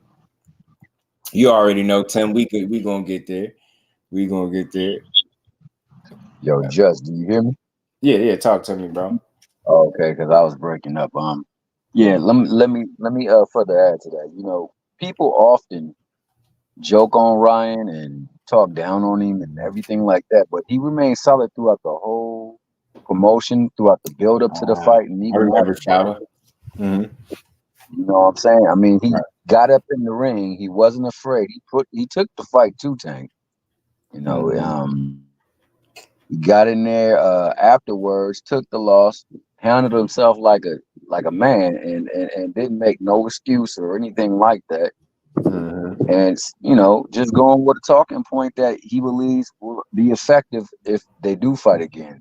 Mm-hmm. So you know, we want to see that. Like you said, we don't see it happening any other way than what we saw the first time around. But Tank's a special individual that doesn't get the respect that he do. Yeah, true. I don't got nothing but respect for Ryan. I thought that, you know, he acquitted himself well, pressing for the fight, like you said, when his whole team was speaking again. Right. He got his trainer, not his trainer's promoter coming out saying, like, he gonna need a bat, bring a bat in the ring. I was like, dude, y'all, the only one that got heart that he could win is Ryan, bro. The rest of y'all on some BS. That's where my respect for him grew. And then just said, hopefully the moves that he made since then is showing that he's growing up. You know what I'm saying? That's what I want to see from him. Because it can only make him better, and he young as hell, bro. So if he take it seriously, man, he could be I don't know how I'll say a much improved fighter for sure, man. I don't know if that'll resort to him being a champion, but shit, in today's world, who Rolly a champion. So let's look at that, right? You know, man. Yeah, and Ryan, I think just obviously got more skill and talent, in my opinion, than Rolly. That will come sooner rather than later. That will only take him so far. He said he did. Yeah, he lied about that being able to drink. Yeah, he said he was joking or something like that. Yeah, came out and said he was joking. You know what I'm saying? And I thought it was wild with him saying it. So it sounded crazy, but he did say he was joking. But I'll say this, since the fight, like he's shown some consistency in areas where he typically didn't. And I think that started with taking his career serious. So we'll see how it transitioned into this fight. And then he's taking a serious fight, a comeback fight, right? So you always hold people accountable for what they show you, right? So what he's showing me now is it would appear that he's taking it a bit more serious. So that could work out better for him. So we just got to wait and see, right? I want to see how that first fight going to look against somebody that could turn his lights out. He cried about Tank draining his ass. He still seemed to have turned over a new leaf, right? Yeah, a little bit. You know what I'm saying? You notice Ryan calls our guys a little weight. Yeah, fighting them smaller. Now he got to deal with 140. So let's see how he deal with this 140 smoke now. You know what I mean? Let's see it. And the way Oscar and Bernard did him, yeah, they did him. Yeah, they should have been more present, I believe. You get what I'm saying? They should have been a little more present.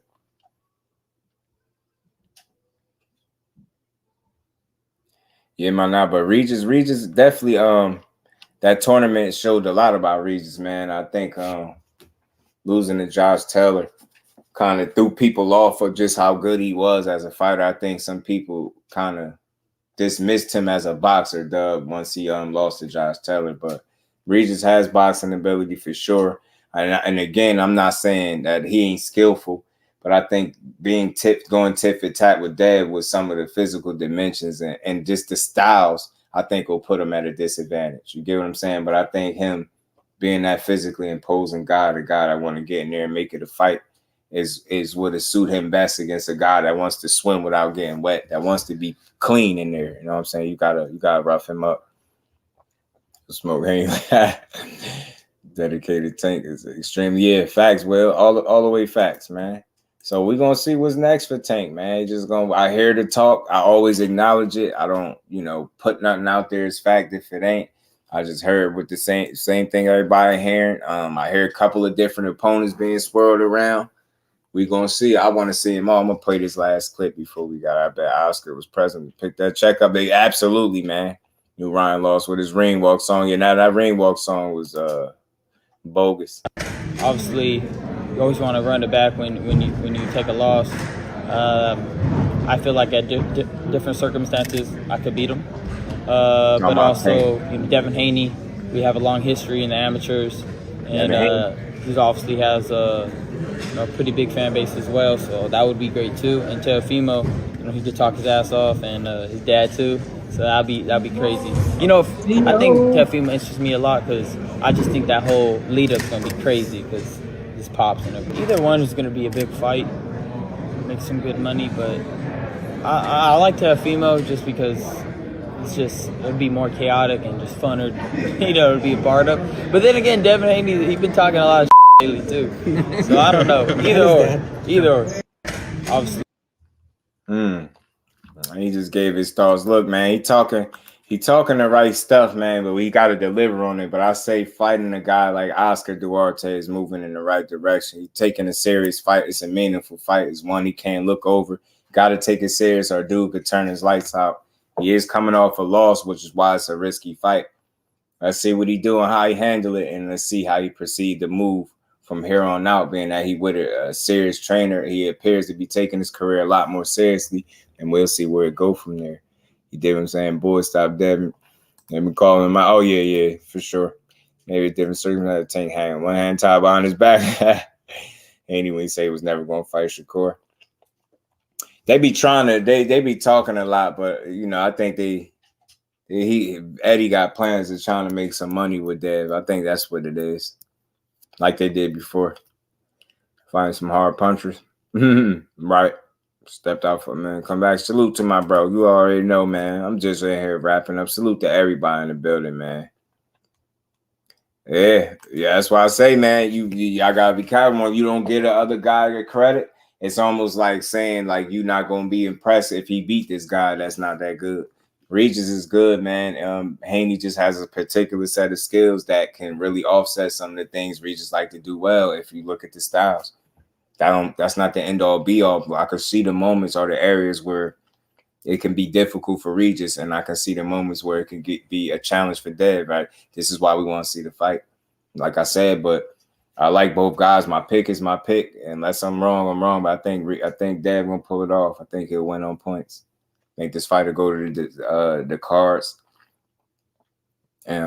It's how he'll win is the question that I don't necessarily have the answer to, but I feel like he's gonna pull it off, like he's gonna win, and I think he's gonna do it trying to outbox and staying on the outside and trying to be a step or two ahead of Regis Prograis the whole night. You know what I mean? Utilizing speed, the jab. People saying the jab won't be a factor, but I feel like if the jab is not a factor, then the entire fight, the dynamic of the fight changes significantly. Because that's one of his money punches. That's his weapon. That's his money punch right there. One of them.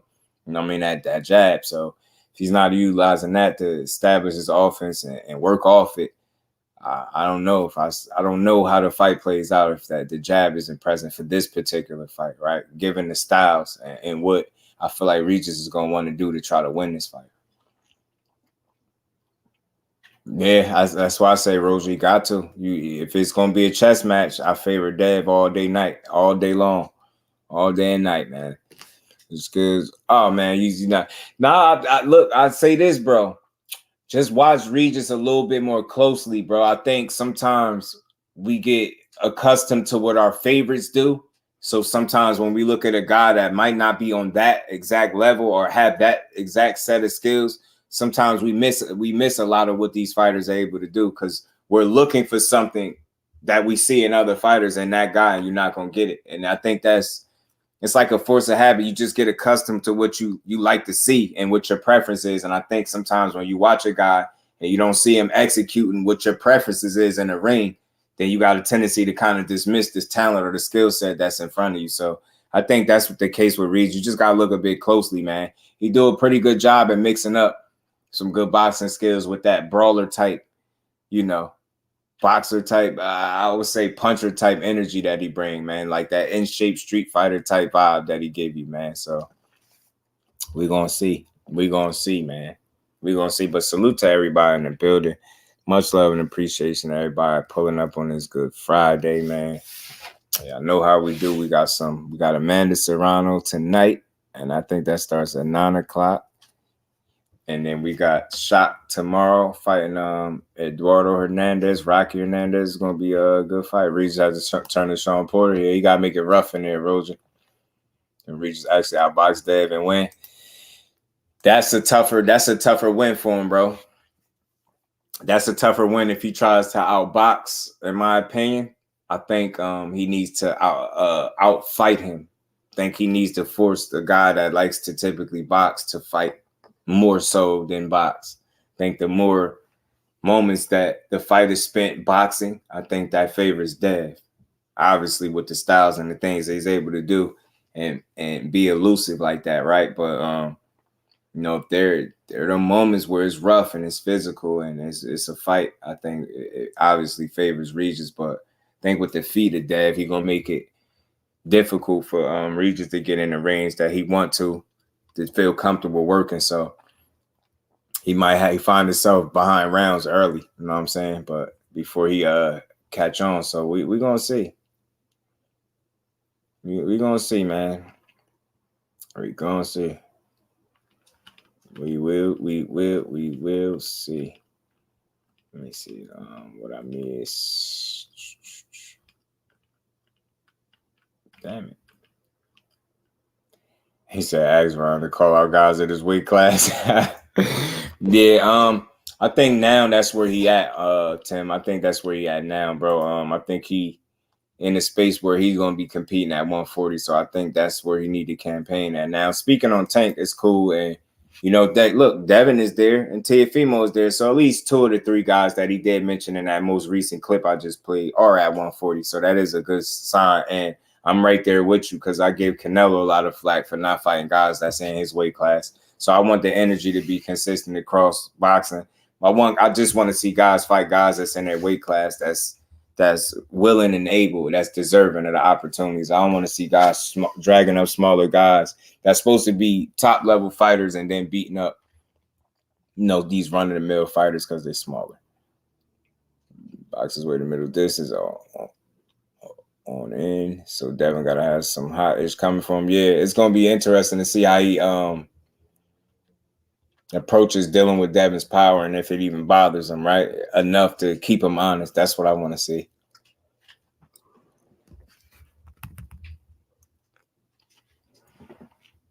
Said Regis have to cut the ring off. Absolutely. Regis got to work, man. Cut that ring off. Be smart. Cut the ring off some more. Impose your will. Close the gap. Work the body. Defend against the jab. You're going to have to deal with an elusive target in there. It's not going to be tough. I mean, it's not going to be easy. So salute. Can't wait to see this fight. But tonight we got Amanda and Ramos tonight for their 12-rounder, 3-minute rounds. I'm going to tap into that. I'm going to watch that. And we definitely going to see. Salute to Keyshawn, man. Tighten up.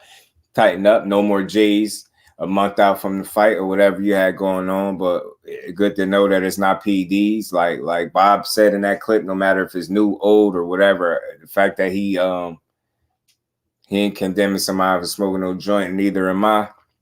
But tighten up, Keyshawn, the whole world watching, man, and give him the reason to keep watching, man. So with that, man, much love and appreciation to everybody on this Good Friday, man. Y'all already know how we do. Another build in the books. Giving boxing is just due. Salute to everybody that supports the grind. We're going to keep rolling, y'all. And y'all make sure y'all enjoy the rest of y'all Friday. Card on ESPN tonight too. ESPN Plus. Do we? Who's the main event on that card? Why am I slipping, bro? I did not know that. Friday. Am I missing it? 27. Ryan next fight is a setup for him to win. It's like the Charlo Canelo. It might not be Tim because he fighting a KO puncher. Dude could turn his lights out if he ain't lucky. He could, man. But salute to everybody. But man, I'm gonna tap into that too then, because I gotta watch some boxing, man. Salute to the Rise. Appreciate you, bro. You know we be over there in the building. Yeah, I go tapping in. I think Jay will be on shortly. Yes, sir. That's what I try to do. Try to get y'all to the 7 o'clock. So yes, my bro Jay will be on. Yes, sir. So y'all go slide on over to Hardcore Boxing News, man, and go tell Jay I said what up. Man, we gonna get up out of here. Said Cambosis impressive. Yeah, they like Cambosis. Salute to the Queen. Shout out to the Queens and the Kings in the chat. Much love and appreciation, man. We up out of here, y'all.